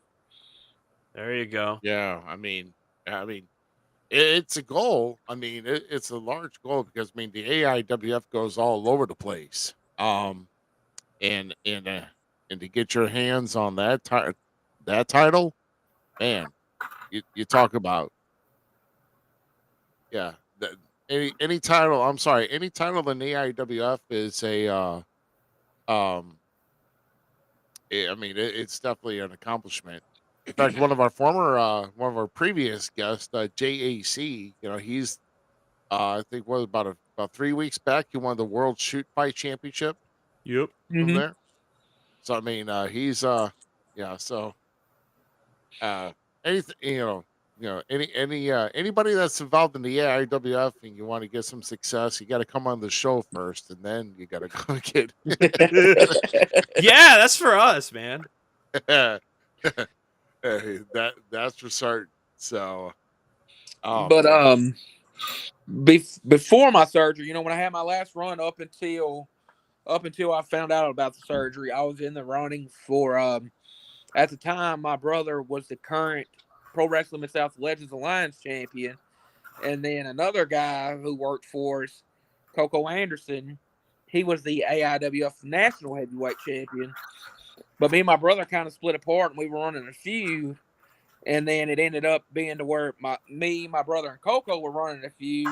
And the story was behind it was, you know, I didn't care which one it was, whether it be him, my brother, you know, or Coco. I was gonna be a champion one way or another. And then we ended up into a big triple threat match my last night. And the stipulations behind it was, you know, if either one of them got pinned, they lose their title. But of course, I didn't have a title, so if I took the pinfall, then I was suspended for 2023. Of course, I hit then in the match I hit a big modified version of the code breaker on Coco, and as soon as I feed up, man, I'm feeding up, you know, getting ready to turn around. I hear the "I'm sorry." My brother hits me with a distance clothesline out of nowhere, and he picks up the victory. oh man, oh man, yeah. Um. Well, I mean, like I said, I mean, you've got, I mean, you've got time to build that list too. You know, so you come back, you know, from your injury, and and you're all well, and, you know, you're built in. So I mean, I would create that, add on to that bucket list, man. I mean, because I mean, and it just all depends on how long you want to be in it. Like I said, shooting. So I mean, as far as whenever you make your goal to what you want to do in this business, I mean, you can always set goals. I mean, obviously, I mean, and I'm one to tell you here. I mean, whatever goals that you set, most of them you can achieve. Okay, there may be some that may be out of reach for whatever reason, but it doesn't mean you can't still try for it or try to put your effort into it. But as long as you have the passion and you want to try for it, then go for it anyway and see how it turns out. So that's what I always advise people for that. Um, but yeah, what I will do here is so it's actually to me here. We're gonna have some so me here as a guy that goes through a day knowing that I have a show. When I wake up, it's a day of a show. So usually, some wrestlers, we have a game plan or routine that we prepare for when it comes to show day. So I'm just going to go through like a preparation list here with you, and you tell me the first thing here, Ray, that Okay. comes to your that comes to your mind each blank that we fill in here. Okay. So you're waking up. What's your first meal of the day? Your first preferred meal of the day? Oh man, that's tough. Sometimes, man. Sometimes I won't. It's a little bit till lunch, before I eat. Sometimes, but when I get up, I gotta have my coffee and stuff like most people do. But if I'm having breakfast or something like that, I either go with some type of cereal or some type of meat or something. Get my protein in there. Sausage, bacon, something like that. Maybe some eggs and biscuits or something like that. Or just get biscuits and gravy. That'll Right. But no, I agree. Getting that protein in the first thing of the day. Because I was gonna say, man, if he says just the word breakfast, I'm gonna be like, yes, I know that's usually the most. Is usually the first meal of the day. So throughout the day, if you had to get, what's your favorite go-to snack? If you have it, if you have a preference. Oh man, go-to snack, man. I'm used to it. It actually used to be beef jerky. Any type of the Sweet Baby Ray's beef jerky, I guess you could say. Just basically because of the flavor and the protein and stuff like that. But now I'm a big, especially winding down at night or something. When the kiddos are in bed, and I'm watching TV or I'm watching old wrestling and stuff like that. I got to have my popcorn. There you go. I like good popcorn. I should be asking all you guys this here, but because I know Zmiz, even though Zmiz is a commentary, I mean, you still got to have a mindset with what you need to do, even behind the mic, dude. So, I mean, yeah, you're right. You're right. yeah. And I'm having fruit, by the way, for my first meal. It's gonna be some fruits and veggies. No meats for me. Nothing too heavy. Yeah. Well, see, sometimes I'll go that sometimes I'll go that route too. I won't do the meats. Like I said, sometimes I'll do the cereal or one of my favorite things to eat. And it's another protein thing. I love peanut butter and banana sandwiches. Oh yeah, that's one of my favorite things to eat. Is that's peanut butter banana that's the sandwich. king's favorite dessert, my friend. And if you know, it's Elvis, the king. Right, yes, sir. That was his favorite snack. Just a little tidbit information. Wow. My grandma was a big fan of Elvis. She told me all kinds of things about him. Oh yeah, my grandmother was too, man. She was a huge Elvis fan. So that was like a staple snack in our house was bananas and peanut butter sandwiches. And then she'd grill it too. Grill it. I've never had one grilled. I've had them fried a few times, kind of like Elvis. You're welcome. Like Elvis did, but I've never had them grilled. Yeah, do it like a grilled cheese. Oh man, Okay. yeah. Little powdered sugar at the end. You're welcome. I might have to try that then. Oh shoot. And then of course with all that we're eating here, what I want to focus on here first is, to me, I gotta have some way of getting some type of energy. So do you have a favorite energy drink brand or like a favorite type of energy drink you like to have? It used That's to not be energy drink, GQ. That's the limit I'm going to do. It used to be, I used to be a fan of the Monster energy drinks, but now there's one that my brother gets, and I cannot think of the name of it. well, I was gonna say is with Monster Energy, you can clean dirty shop tables with it, but Right. But I can't think. I can't think of the name, and I don't know exactly which one it is, but there is one that I prefer. And there used to be one I used to like. I don't know if you guys ever heard of them. They were like, it was called Spider, I believe. I don't know if I heard of Spider. I drink mushroom coffee in tea, so like I'm a hippie. What the hell is wrong with you, Z? Mud water. What's Drink up, man? mud water. 2 hours later, get mud butt.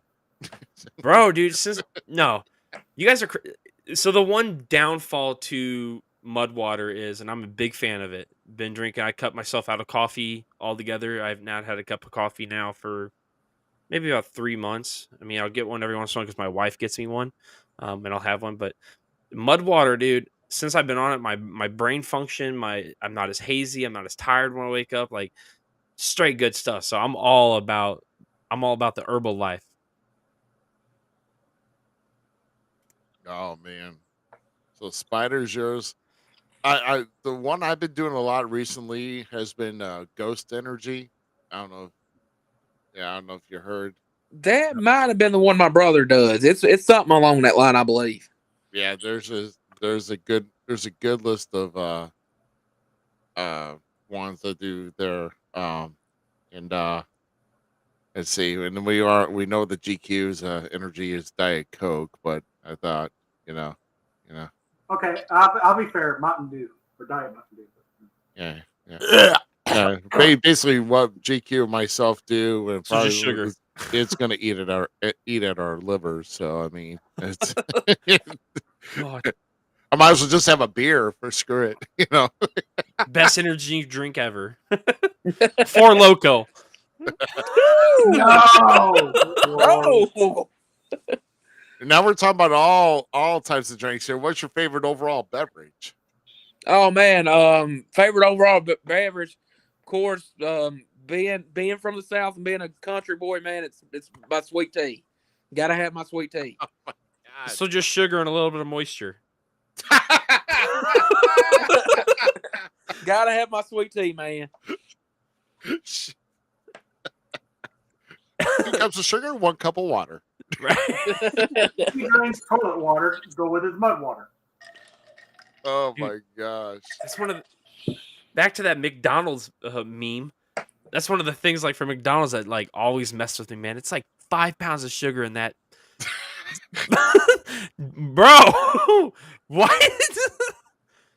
Well, it's a pound of sugar per gallon of tea, so I mean it's okay. Agua, water, H2O, like is literally my favorite. Like my friends make fun of me. Yeah.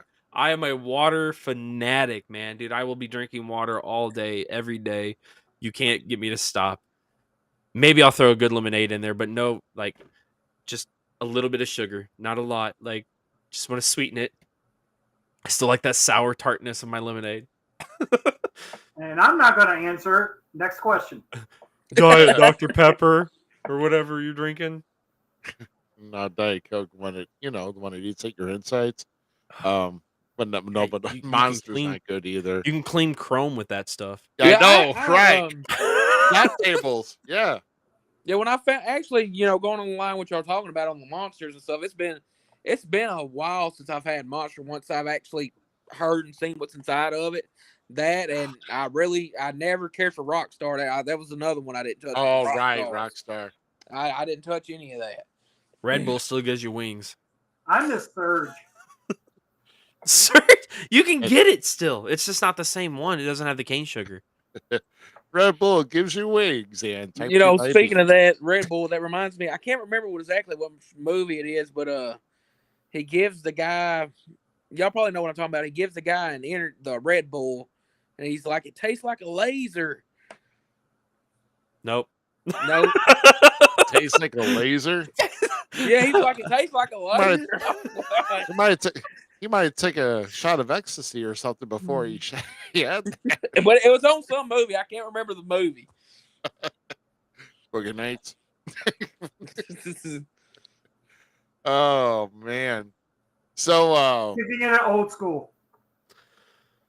Yeah, kicking it old school with Jamie Kennedy. That's probably. I forgot about that movie. So did the rest of the world. Jamie Kennedy kicking it. Yep, back to the old school. Malibu's Most Wanted was his best. Yes. All right, back to show day.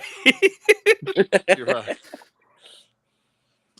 So, if you're listening, whether it be on your radio, on your phone, whatever, what are your top 3 artists that you like to listen to on your playlist? Like, do you have any top 3 artists or anything that you like listening to, even if it's not on game day? I'm I love Five Finger Death Punch. That's somebody I can listen to all the time. And believe it or not, I'm a huge fan of Skillet. I love Skillet. And then my third would probably have to be I like Evanescence. I that would probably be 3. And then if we're gonna switch it up, like genre wise, Eminem, and stuff like that. 3, just stuff that gets you pumped up, and ready to go. And I've been listening to Bob Marley, the Gorillaz, and my good friend Rush from right here in Quincy, Illinois, Terry Russell. Yeah. I mean, like I said, I was gonna say, if you said Nickelback, I'm going to. Whoa! Well, you better be talking to him, man. Like, I'm not a. I am talking to him. No. This is my photograph. No, I don't Nickelback for me. There was they did have a couple good songs. We got to give them a little bit of credit. There was a couple. Few. There was a couple, but like, no, they're garbage. Burn It to the Ground was probably about the only good song they had. So I'd rather listen to Creed. Actually, that's my dirty pleasure. Creed's a great band. Don't even like they had that one good album, and you respect it. That's almost like a would you rather question. Nickelback or Creed? I don't know. Which one's going to make me die faster? I don't know. That's so wrong. I know. Me, I don't know. I've got a few myself, but like I said, I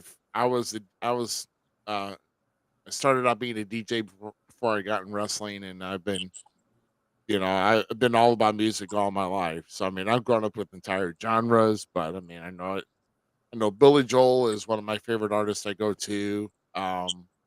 And there's maybe like a couple others if I could think of. Well, Huey Lewis and the News, that's another good one. I don't know. It's just hard to narrow down, but it's mainly a lot of 80s stuff for me.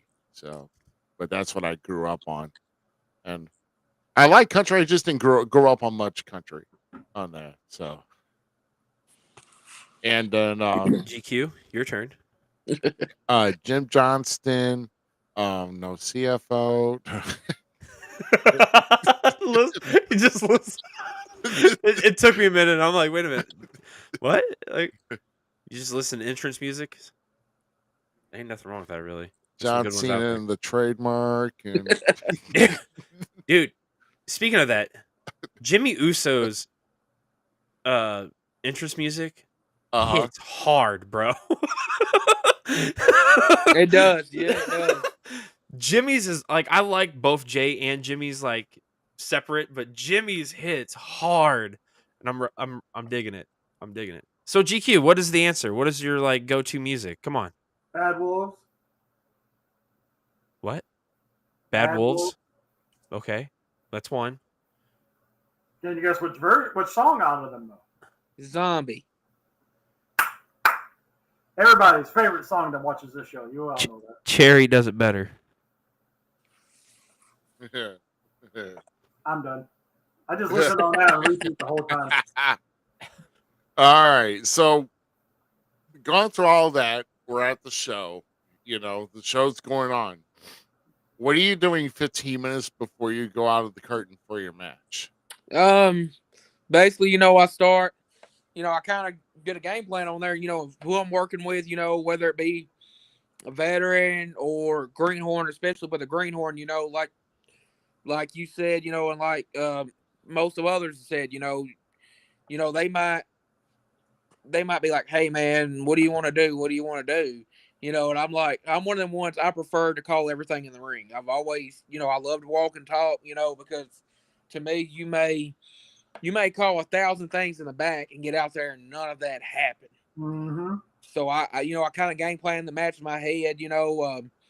Of course I do my stretches. I've got my earphones in. I do my music.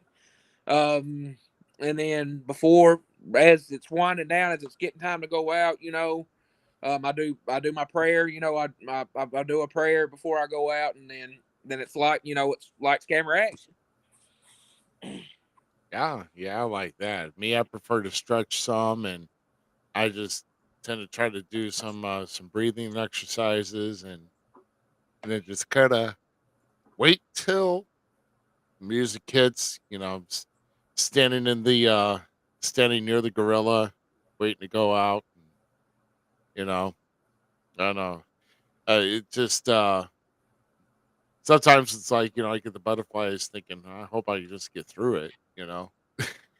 Right. Yeah. Yeah, sometimes my days are kind of long. And I'm like, oh, just tired. But tired, or you have the moments like you said you're hurting, or you might not feel that great, and you're like, man, I hope I can get through this. right, It's one of them things where you don't feel good, but you still want to go out there and you have the best match that you can possibly have. right, exactly. And yeah, to me, it's just you do a lot.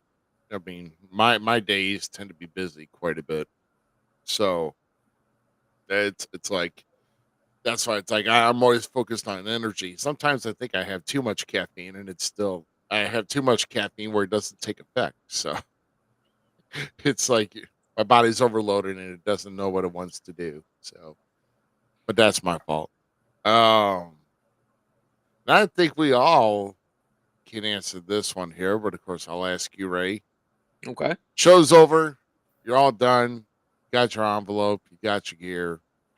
So, if it's possible, depending on what town you're in, what's a favorite restaurant to go to that you prefer to after the show? After the show, if I'm doing fast food, I would probably say within our area, it would be between probably either McDonald's or Taco Bell. But if I'm going to an actual restaurant, about the only thing that's open usually in our area around the time when the show's open, restaurant wise, would be Applebee's. Oh, Applebee's. I would love that compared to half the stuff that we're stuck with, up here. Waffle House, Huddle House, Denny's. What? How can you be? Waffle House is the bomb to go to after Dude, a show. Which we have a Huddle House and stuff, but Huddle House, I prefer to go on over to Applebee's. So I'm either going to Waffle House or taking a page out of my good friend. Well, he's not really my good friend, but I want him to be. I stole a moniker from him for crying out loud, becoming the Jim City Mouth because he's the mouth of the South, Jimmy Hart. I'm going to White Castle if I'm in St. Louis. Yeah, White Castle. White Castle. And you wonder why nobody ever wants to ride with you, Z. I'm just What? Guido would always ride with me if he wanted to, and I could probably pick up somebody, maybe. Like my wife and kids go with me usually. That's not the reason why he's saying why people want to ride with you is because I know because belly bombing like about whatever you can before you get in the van. Zmiz has a special power. Okay, I have a legitimate iron skillet stomach, and it doesn't affect me until the next day. Just make sure you don't go in the bathroom if I went into it. That's all I'm saying. Like, you go at your own risk, but I'm not blowing the car up. It doesn't happen. It doesn't work for me for some reason. Okay, we're done with you. Hey, we're done with you talking shiznit. Anyway.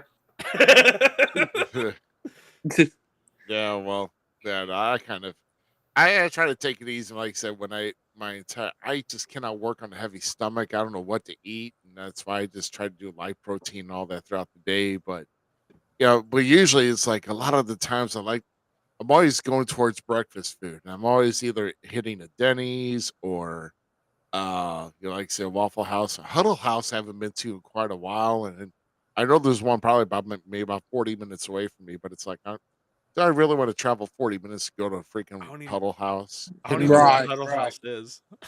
Yeah, no. It's a lot better than Waffle House. Man, shut up. Waffle House is great. Yeah, I love waffles, man. Yeah. Chocolate chip waffles, peanut Waffle butter House waffles. is the bomb. Yeah, yeah. He don't know. He don't know, man. He don't know. Phew. I don't know. Hey, but boy, you just go to some other random restaurant in a in a low populated town and just start having like food fights with condiment packets. Did you do that, GQ? You did Nope, that, GQ. not at all. Nope. It was Brute Force was the one that got in trouble with that one. Not Brute Force, sorry. Brutality Inc. Yeah, that was my tag team partner at the time who decided to do that, and it became to just a casual just tossing to hit somebody with a packet, but then it got to, oh, let's tear open the corner of the packet, then throw it, and see if anything Fire in the hole! see if anything splatters when it hits you. I forgot who did Taylor get hit on that? Marcus. Mark. Oh man, That was God right rest up the his soul, handle. Marcus Mansfield. Oh And my! then the waitress stepped on it. It was like, okay, we're done Yeah. now. Troublemakers. Almost slipped. Yeah, we. I don't think we went back there after that. So. It's not open anymore. Well, yeah, I know it's not open. I'm Under that. just saying, we didn't even go back there anymore after that. So. Oh my gosh! Well, after show shenanigans, boy, I'll tell you that should be another segment that if anybody doesn't want to, they got some after show shenanigans stories. That's another good one. Well, Because- Blaze, let's hear it. Let's hear it. Have you gotten into? We're gonna start with you. You're the first one. Have you gotten into any after show shenanigans where you got in trouble, kicked out of somewhere, like? Not necessarily kicked out, but me and a couple guys that I worked with at the time, we all went out to an Applebee's one night, and man, we got there, we were hungry, of course, so we put in our orders and stuff. But man, it took them from the time we got there to the time we left. It took them an hour to get us our drinks, and then it took them another 30 minutes to get us our food after the drinks. So we were sitting there an hour and a half waiting on everything, and then when the food comes out, it's cold.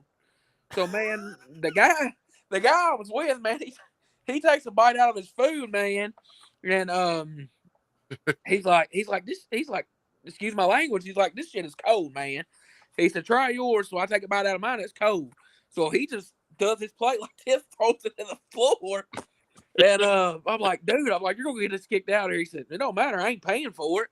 So they come back and they're like, well, this, and they go back, and he's like, dude, let's just bolt for the door. He's like, let's bolt for the door. And I'm like, okay. So we bolt for the door, and then we ended up driving another hour to eat somewhere else. And then another guy that happened to be there that night, he was like, he was at another promotion, and we knew him and stuff. And he's like, he sent me a message like later on the next day or something. He's like, hey man, just letting you know, Applebee's is looking for you guys. Dipped in and we never ate any of the food. That's the thing about it. Oh man, that's crazy. So never took it, but they were looking for us apparently. Wow. But why would they make you pay for cold food? It was, man. It was literally cold, like it'd been sitting in the refrigerator or something. Wow. They didn't put it in the microwave long enough. They didn't do something right. Yeah, like cook it. How could you mess up a hot dog? No, just oh shoot, man. No, I don't know. Well, I mean, I guess we could talk to some dude, I've got so many. I gotten into so much in my early stages of my career. Let's just say that, yeah, if you're like a very new guy and you like to intoxicate yourself quite a bit, you get in trouble. Speaking of intoxication, did you see Jay at the Oh yes, the press conference?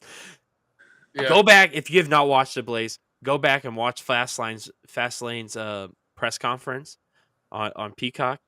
Jay Uso is like him and Cody are drunk.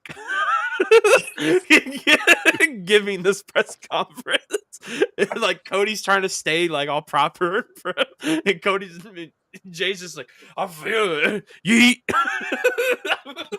See, I have not had the opportunity to watch the Fastlane press conference, or I ain't even had the opportunity to watch Fastlane yet. I'm behind. So I'm gonna have to get caught up on that. It happens. You heard our rundown of the show. Oh yeah. Now, I like it when they're done. Jay goes, "Hey man, give it up for Byron Saxton." And they go yellow Big Bird jacket. Dude, Jay is my favorite wrestler right now in the main roster stays. Like AEW, WWE, all together. He's my dude. I want him versus MJF personally. That would be a great collision. Oh my goodness. Holy cow. No, that was funny. But I know I've like I said that we've gotten into bars in these country, these little towns with bars and doing karaoke while we're blitzed, or when there was they did Miller Lite came in at the time they were like they were using like sumo wrestlers in the commercials, so they had to blow up sumo outfits, and I was in one of them, and I was hammered and trying to sumo wrestle in an outfit I couldn't move in, and I got knocked on my butt. So I mean, oh my god, dude, there's just so much, and I don't mean to cut you off, but I've got another funny story too. We actually did a show in Memphis, and me, my brother, his girlfriend, one of the other guys we worked with, and a couple other people went down to Bill Street. We went to Lawler's. We went to Lawler's place over there on Bill Street. yeah. And they had music and everything. We were eating, drink, having some drinks and stuff. It gets to a part, man. At the time, I was recently coming out of a divorce. And they get there and they're like, "Man, this song's for anybody." They're like, "Has anybody ever been, newlywed or recently divorced?" And it gets to the recently divorced part, and I'm like, "Woo!" And then, as we're leaving, I don't know how many drinks I done had, man. I was sitting there, I was goofing off, talking to my brother, man, and we're walking down Bill Street on the sidewalk, man, and I run smack dab into a tree. A tree branch, and I was like, "Who put that tree there? It wasn't there a while ago." And my brother was like, "Dude, you better start acting right. You finna get arrested up here in Memphis." So, we ended up making it to the car and stuff. I didn't get arrested or nothing, thank God, especially in Memphis. But yeah, man, I just smacked that into the tree, man. Wow. It's not a wrestling story, but I have a similar story of my buddy. We're walking down the sidewalk, and like the sidewalk tilted, but it was in my neighborhood, so I already knew about the tilt. And I didn't think about telling anything about him, like, "Hey man, watch your step," kind of thing. He got his foot caught underneath the sidewalk and just fell flat, and I just kept walking, didn't realize he fell. And I hear and like I've already like went 4 good sections of sidewalk down and had to turn back and come back to him, and he just ate it. That's one of our bar nights. Wow. That's crazy. I was just shoot. We've been having all this fun, and I mean, if GQ's got anything, for Well, the stories that I got. I mean, is there? But the big question is there any that you can tell? That's the big question. I've already told all the Beast ones on the show before. Let's see. Okay, how about was doing a show in Anna, Illinois, and we're out on the balcony of this building. We're just standing out there. It was me, another guy, and one of the rookies who was shy on everything, And I see an old man at apartment building across the way on his patio. So I'm like, watch this. And I made sure that I was against the door so the rookie wouldn't go into it. I said, hey, where are the strip clubs at around here? He's all the rookie's all panicking and everything. He's like, you're going to get us in trouble. You're going to get us arrested and everything. Till the guy actually started giving us directions to it. And then he's like, never mind. It's like, you got to have fun with it. That's the biggest thing I've always said. You got to have fun with it. Been there, done that. Oh, man. For some reason, and Ruby knows this, the last time I rode with him to a show in Indiana, actually, without trying, I'm not even looking for it. I'll find a strip club like that. Like we're leaving up and down. You have a problem. There's one right there. That's what it is. That's a problem. I didn't say I went to them. Yeah. Well, we all know what GQ would prefer, though. I dream about getting a nut rub from And monetize. It's a sad state of affairs that you don't have the cheese drawn people around. So, anymore. do you want to have since he's an AEW fan and stuff? Can we have the discussion about how he feels of Edge coming to AEW and stuff, or Adam? Yeah, Adam! absolutely, absolutely. And again, one of you guys help me out with the camera angles to kind of go back to the all four because for some reason my software's acting up. Thank you very much. There we go. So yeah, well, yeah, So, how do you feel? Like, because see, my heart is kind of torn. Like, the one side of me is like, I feel very happy for him to be out and hopefully doing something new, and I get to see a new version of Edge, Adam. But the other side of me is like, you turned your back on me, you son of a beep. I'm literally in that moment of like, I want to hate you, but I can't because I love you and I've always been a fan of yours. Right. So it's just one of them things. As you can see, I have on.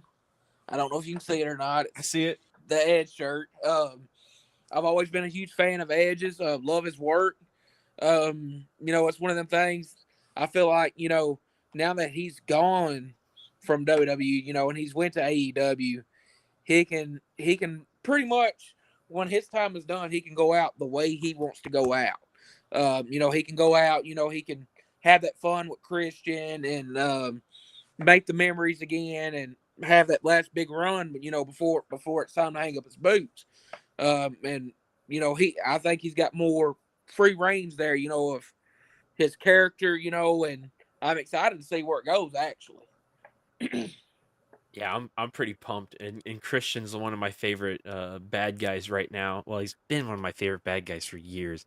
Christian's been so underrated, it's not funny. So to see him hopefully get like this big mainstay, like here's the type of villain I can play kind of character now, I can't wait to see more of it because he's definitely the dad role model that we should all have.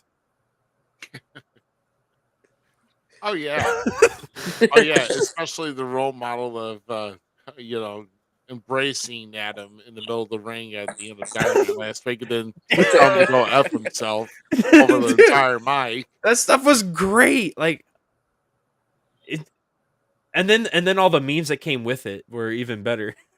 All right. Yeah. My thing is not as much of Edge going over there as people can knock him all they want, but Tony Khan has pulled off the stuff that nobody else trying to compete with Vince has ever done.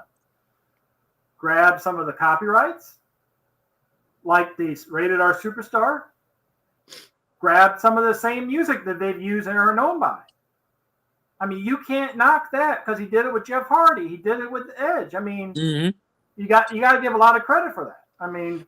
But here's like the thing that's going around the internet right now is, are they becoming WCW or TNA? Like, are they going to become that entity that uses just old guys from the past era, to try to get notoriety, or are they going to actually be able to migrate the new talent up through it? Because Jade Cargill just made the jump over to WWE, so that's still huge. I still think WWE got the better deal. No offense, Edge, but where do we go with Edge there? That's where my question is. I'm ready to watch the roller coaster. Is everybody else? It's going to be interesting to see how it's done because, like Edge said in his promo on there, is like there's a lot of stuff he hasn't done. He made his career in WWE. He hadn't been anywhere else. Mm-hmm. I mean, like Jade Cargill can't say that because she made it elsewhere first, and then went there. It's one of those things. Is like there's a lot of stuff that he hasn't done that he still has a chance to do. Oh, there's matches. One more run with Edge. One more run, with Christian. Matches with people that he's never had matches with before. Yeah, there's matches I want to see. Yep, for sure. He could go over there. He could take him and Christian. If once they're done doing their feud, if they decide to do a last run together, they can go out there and make magic with like FTR and the Bucks and stuff like that. And create that magic, things that Edge said that he's wanted to do that he hasn't got the chance to do until he jumped ship to AEW. He said he's always wanted to work with Samoa Joe and guys like that, so now he'll get that chance. It's just going to be how they play it out. It's going to be interesting to see, in my opinion. Very, very much so. Well, all I got to say is I'm kind of disappointed at a tad. Just a tad. I mean, I'm happy for him to be over at AEW and him doing the run with Christian and everything, but the main reason why I'm kind of a little disappointed is I don't think we can do this anymore, which we're going to have to.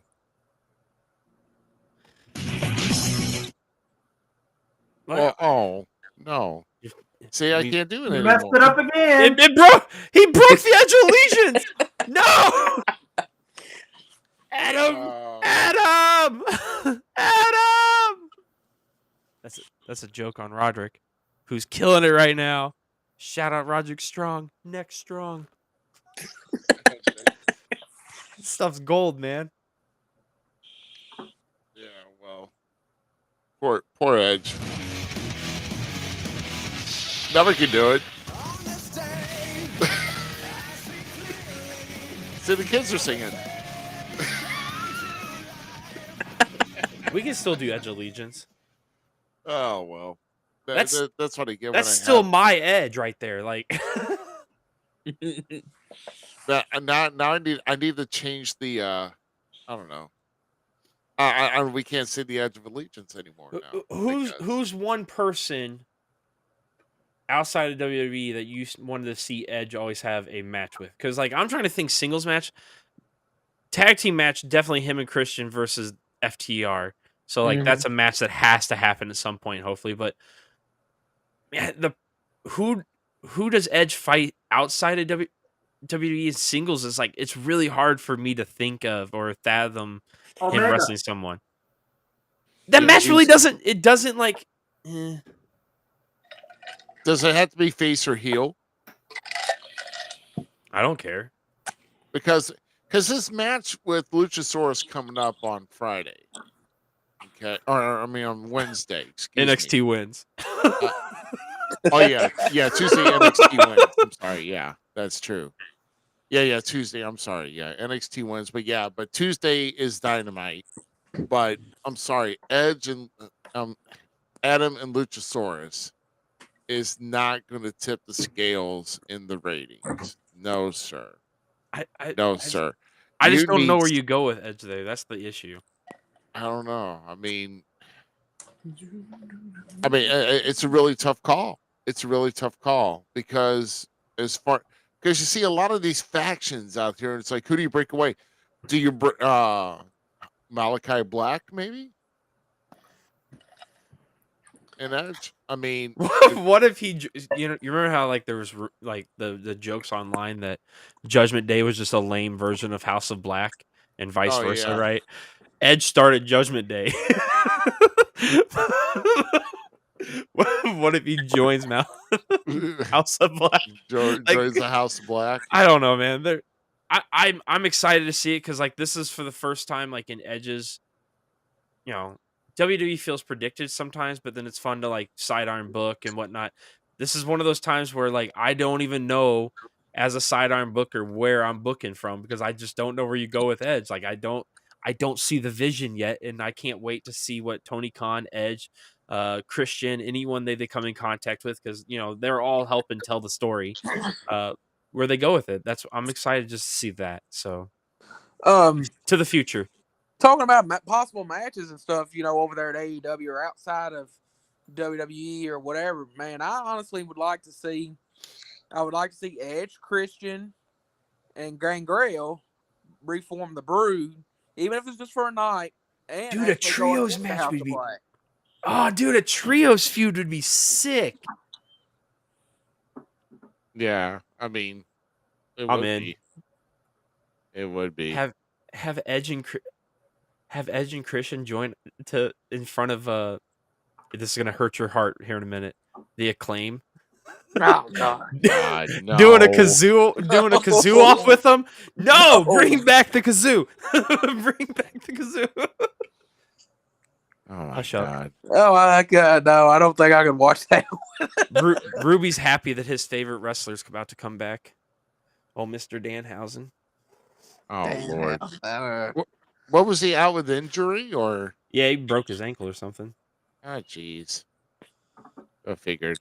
That's what you get for being funny and being stupid at the same time. There you go. Danhauser is great. Shut it. All right, guys. I got a question for you guys now. Oh Lord, here we go. Here we go. So we're talking about Edge and his jump to AEW and everything. What are your thoughts on the stuff going on with CM Punk here recently? Ooh. I'm excited to see if the rumors are true. Because if it happens that way, I personally, when like the rumors started happening back when he was jumping into AEW, right? So they're saying that he signed all that stuff. I'm like, man, I don't want him to sign there. Like that's not where I want him to go. Because if there's anyone that has a story that needs to be finished, it almost needs to be. I would like to see him have a redemption story. Punk's always had like so much shit thrown at him, and said that he's this hard to work with person. I want to see him finally see the vision, and if Triple H is correct from the press conference. Okay, I'm a big fan of the press conference right now, and Triple H made me I want to see WWE win more just by what Cody said, what Triple H said. There's a different movement in WWE right now.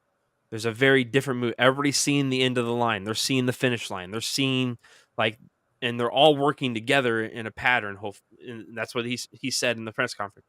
If CM Punk sees the vision and can get on board and this goes just for any wrestling promotion. Okay. So this is bigger than just CM Punk in my eye.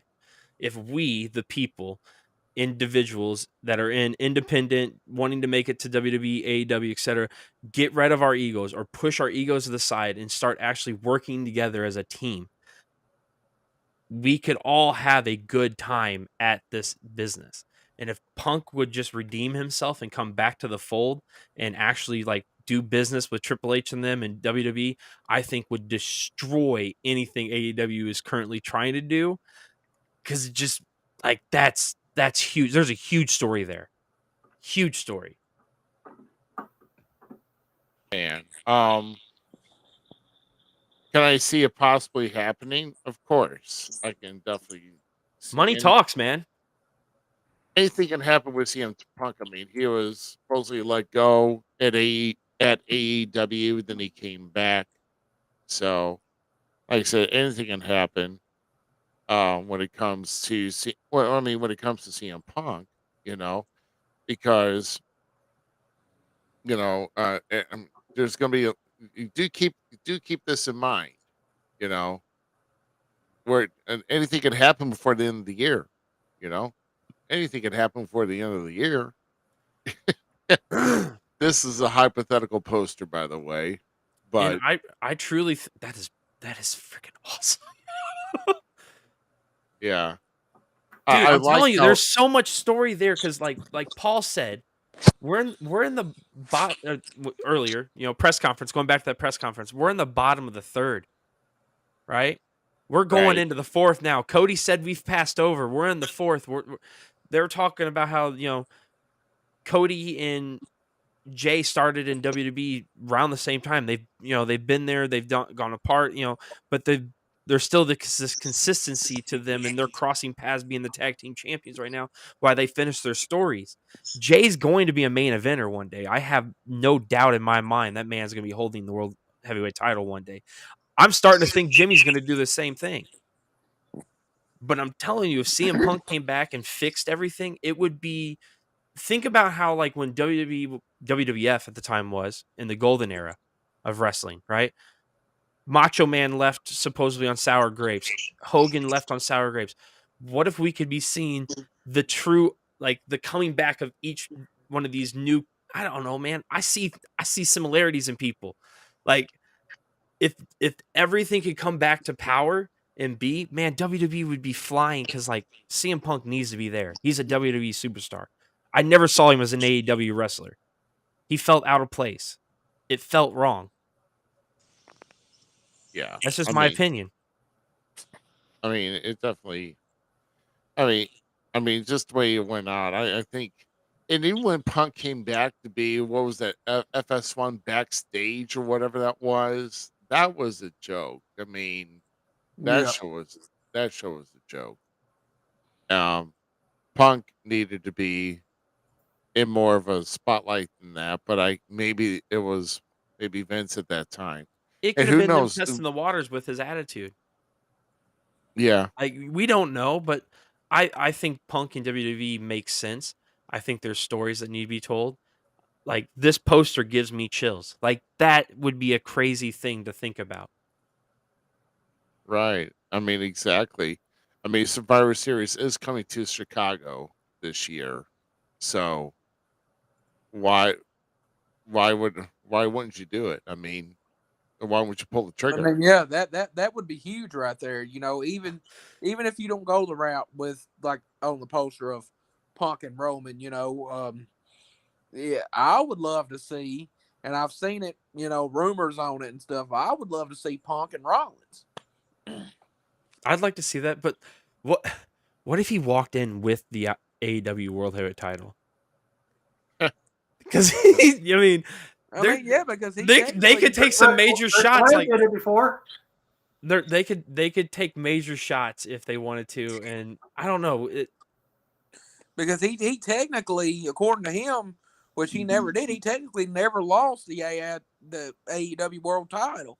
So he could go on that route, because AEW's always taking shots at WWE. So if they want to flip the script and have Punk take shots at them, I mean, we do have the guy that literally drove a tank to the enemy's doors, like, and Tony Khan keeps saying, "Say something, do something," and they finally said something about what Bullet Club. Michael Cole actually mentioned Bullet Club they did. on with Cody Rhodes on fast lanes, and they said that Cody Rhodes but I'm pretty sure Cody Rhodes was like a version of the leader over in the United States. So whatever Mike Jackson or Nick Jackson, not Mike Jackson, Nick Jackson or them said, like, whatever, Matt Jackson, that's what I was trying to say. I think it was Matt that said it. He's the worst Jackson of them all Yeah, well, but here's the thing nobody's ever thinking about, though, too, when you brought up the belt. Who's to say that Vince doesn't try to pull in Medusa? I'm just saying, there's so many things that could be done, and if NXT being stacked and loaded coming to this new Tuesday Night War says anything, if Punk's really on the table as an option to bring back into the fold, and if his mindset is away from the ego and ready to play ball and, like, actually play ball, WWE could be sitting very pretty going into the WrestleMania 40. That's all I'm saying. Like, WWE could be sitting really good. Yeah, absolutely. But now, I mean, there's still time. I mean, hell, I mean, we've already seen returns and appearances already. Mm-hmm. Triple H has got reins of the creative right now. I mean, We have somebody that does not agree with us. well, you know, That's fair. That's fair. I love it. Bring it on, man. Like, bring it on. yeah, I agree. And there could be some certain aspects of I mean, I agree why with him. fun. Yeah, I'm not against that, but it's wrestling. You never know. So very true, very true. But I mean, as far as with Punk, I think some people with me at first it was kind of like the attitude is like, I don't like the way his attitude or approach the things and how he approached things, and and the way maybe he just walked out, the way he or the way he conducted himself. And at some point, after he won that world title and he's out there eating muffins and just going off, next thing you know, the bullet, the elite and him are going at it, and there's others involved, and it's like, you know, he's fired, he comes back, then he's fired again. So it's like, you know, I love this statement actually. This statement cracks me up. oh yeah, yeah, that's true. That's That is true. a very good point. Yeah. So, I forgot who said that. What WWE is, with the TKO merger, what WWE is where retired UFC fighters go, or those who Yeah. couldn't make it in UFC. Well, there you go, Punk. Your, your invitation's waiting. Welcome home, kid. Yeah, welcome home. Oh, Yeah, I'm just saying wrestling is you don't ever know. Don't hold it off the table. I mean, I know you and I talked, Ruby, this past week about false news and getting posted and things. I mean, we saw the whole Will Ospreay thing. Like, I would still love to see that happen, but he doesn't. He yeah. doesn't seem like a guy that fits the bill. But yeah, so it's still fun to think about if these guys ever did make jumps, and with the likes of Edge going to AEW and Jade Cargill going to WWE, it really makes this part of the wrestling fandom a fun little milking pot of like, who would you want to see jump ship? Like how would you like the world of wrestling shooken up? So Yeah, well, I mean, as far as that, yeah, Will Ospreay is actually contracted through New Japan. Oh no, is it IWGP? He's contracted through, or is because he doesn't have an AEW contract, does he? no, he's still with New Japan, if I'm not mistaken. Who are we talking about? Will Ospreay. Will Ospreay. Ospreay. Because I know he's got a big appearance with Impact on October 27th. Mm-hmm. Him and Josh Alexander, bro, that match Dude, is that's gonna be Alexander, lit. yes. That match is gonna be lit. How is he not out of? I mean, he re-signed, not if I'm not mistaken, with TNA, with Impact, but I would love to see him on one of the bigger companies. But him right now with Impact's awesome. Oh yeah, yeah. So I mean, I don't. If Will Ospreay was offered the contract to WWE, I really don't see where he fits in. Right, even if it's after WrestleMania 40, Oh yeah, I yeah. don't It see. doesn't make sense for him. He's under contract with them until February of 2004. Because I see him going to AEW. Mm, He'd be a great fit with those guys. yeah. If the money's right, it should. But I mean, his boys are already there. Aussie Open, oi, oi, Mhm. oi. My it'd be a wife and I better are big fit fans for of him. them. It would be a better fit, and like I said, I mean, he's just a talent that a lot of people don't recognize, underrated. So I uh, can't remember, but the last the here recent AEW pay per view that they had or whatever it was. Wrestling Dream. Did Ospreay work on that? Wasn't he on that? I don't know. Will Ospreay? I have not rewatched it, but I think he was on it. I want to say he was. I know Sabre Jr. was because him and Brian, man, that was. Him and Brian. 5.5 star by what's his name? Oh, Dave Meltzer. Good lord. I actually kind of agree with him, but I also lean towards what Bully Ray said about it. Bubba Ray said about it. It was almost too clean in a sense. Like, if you go back and watch the match, it's very fluid.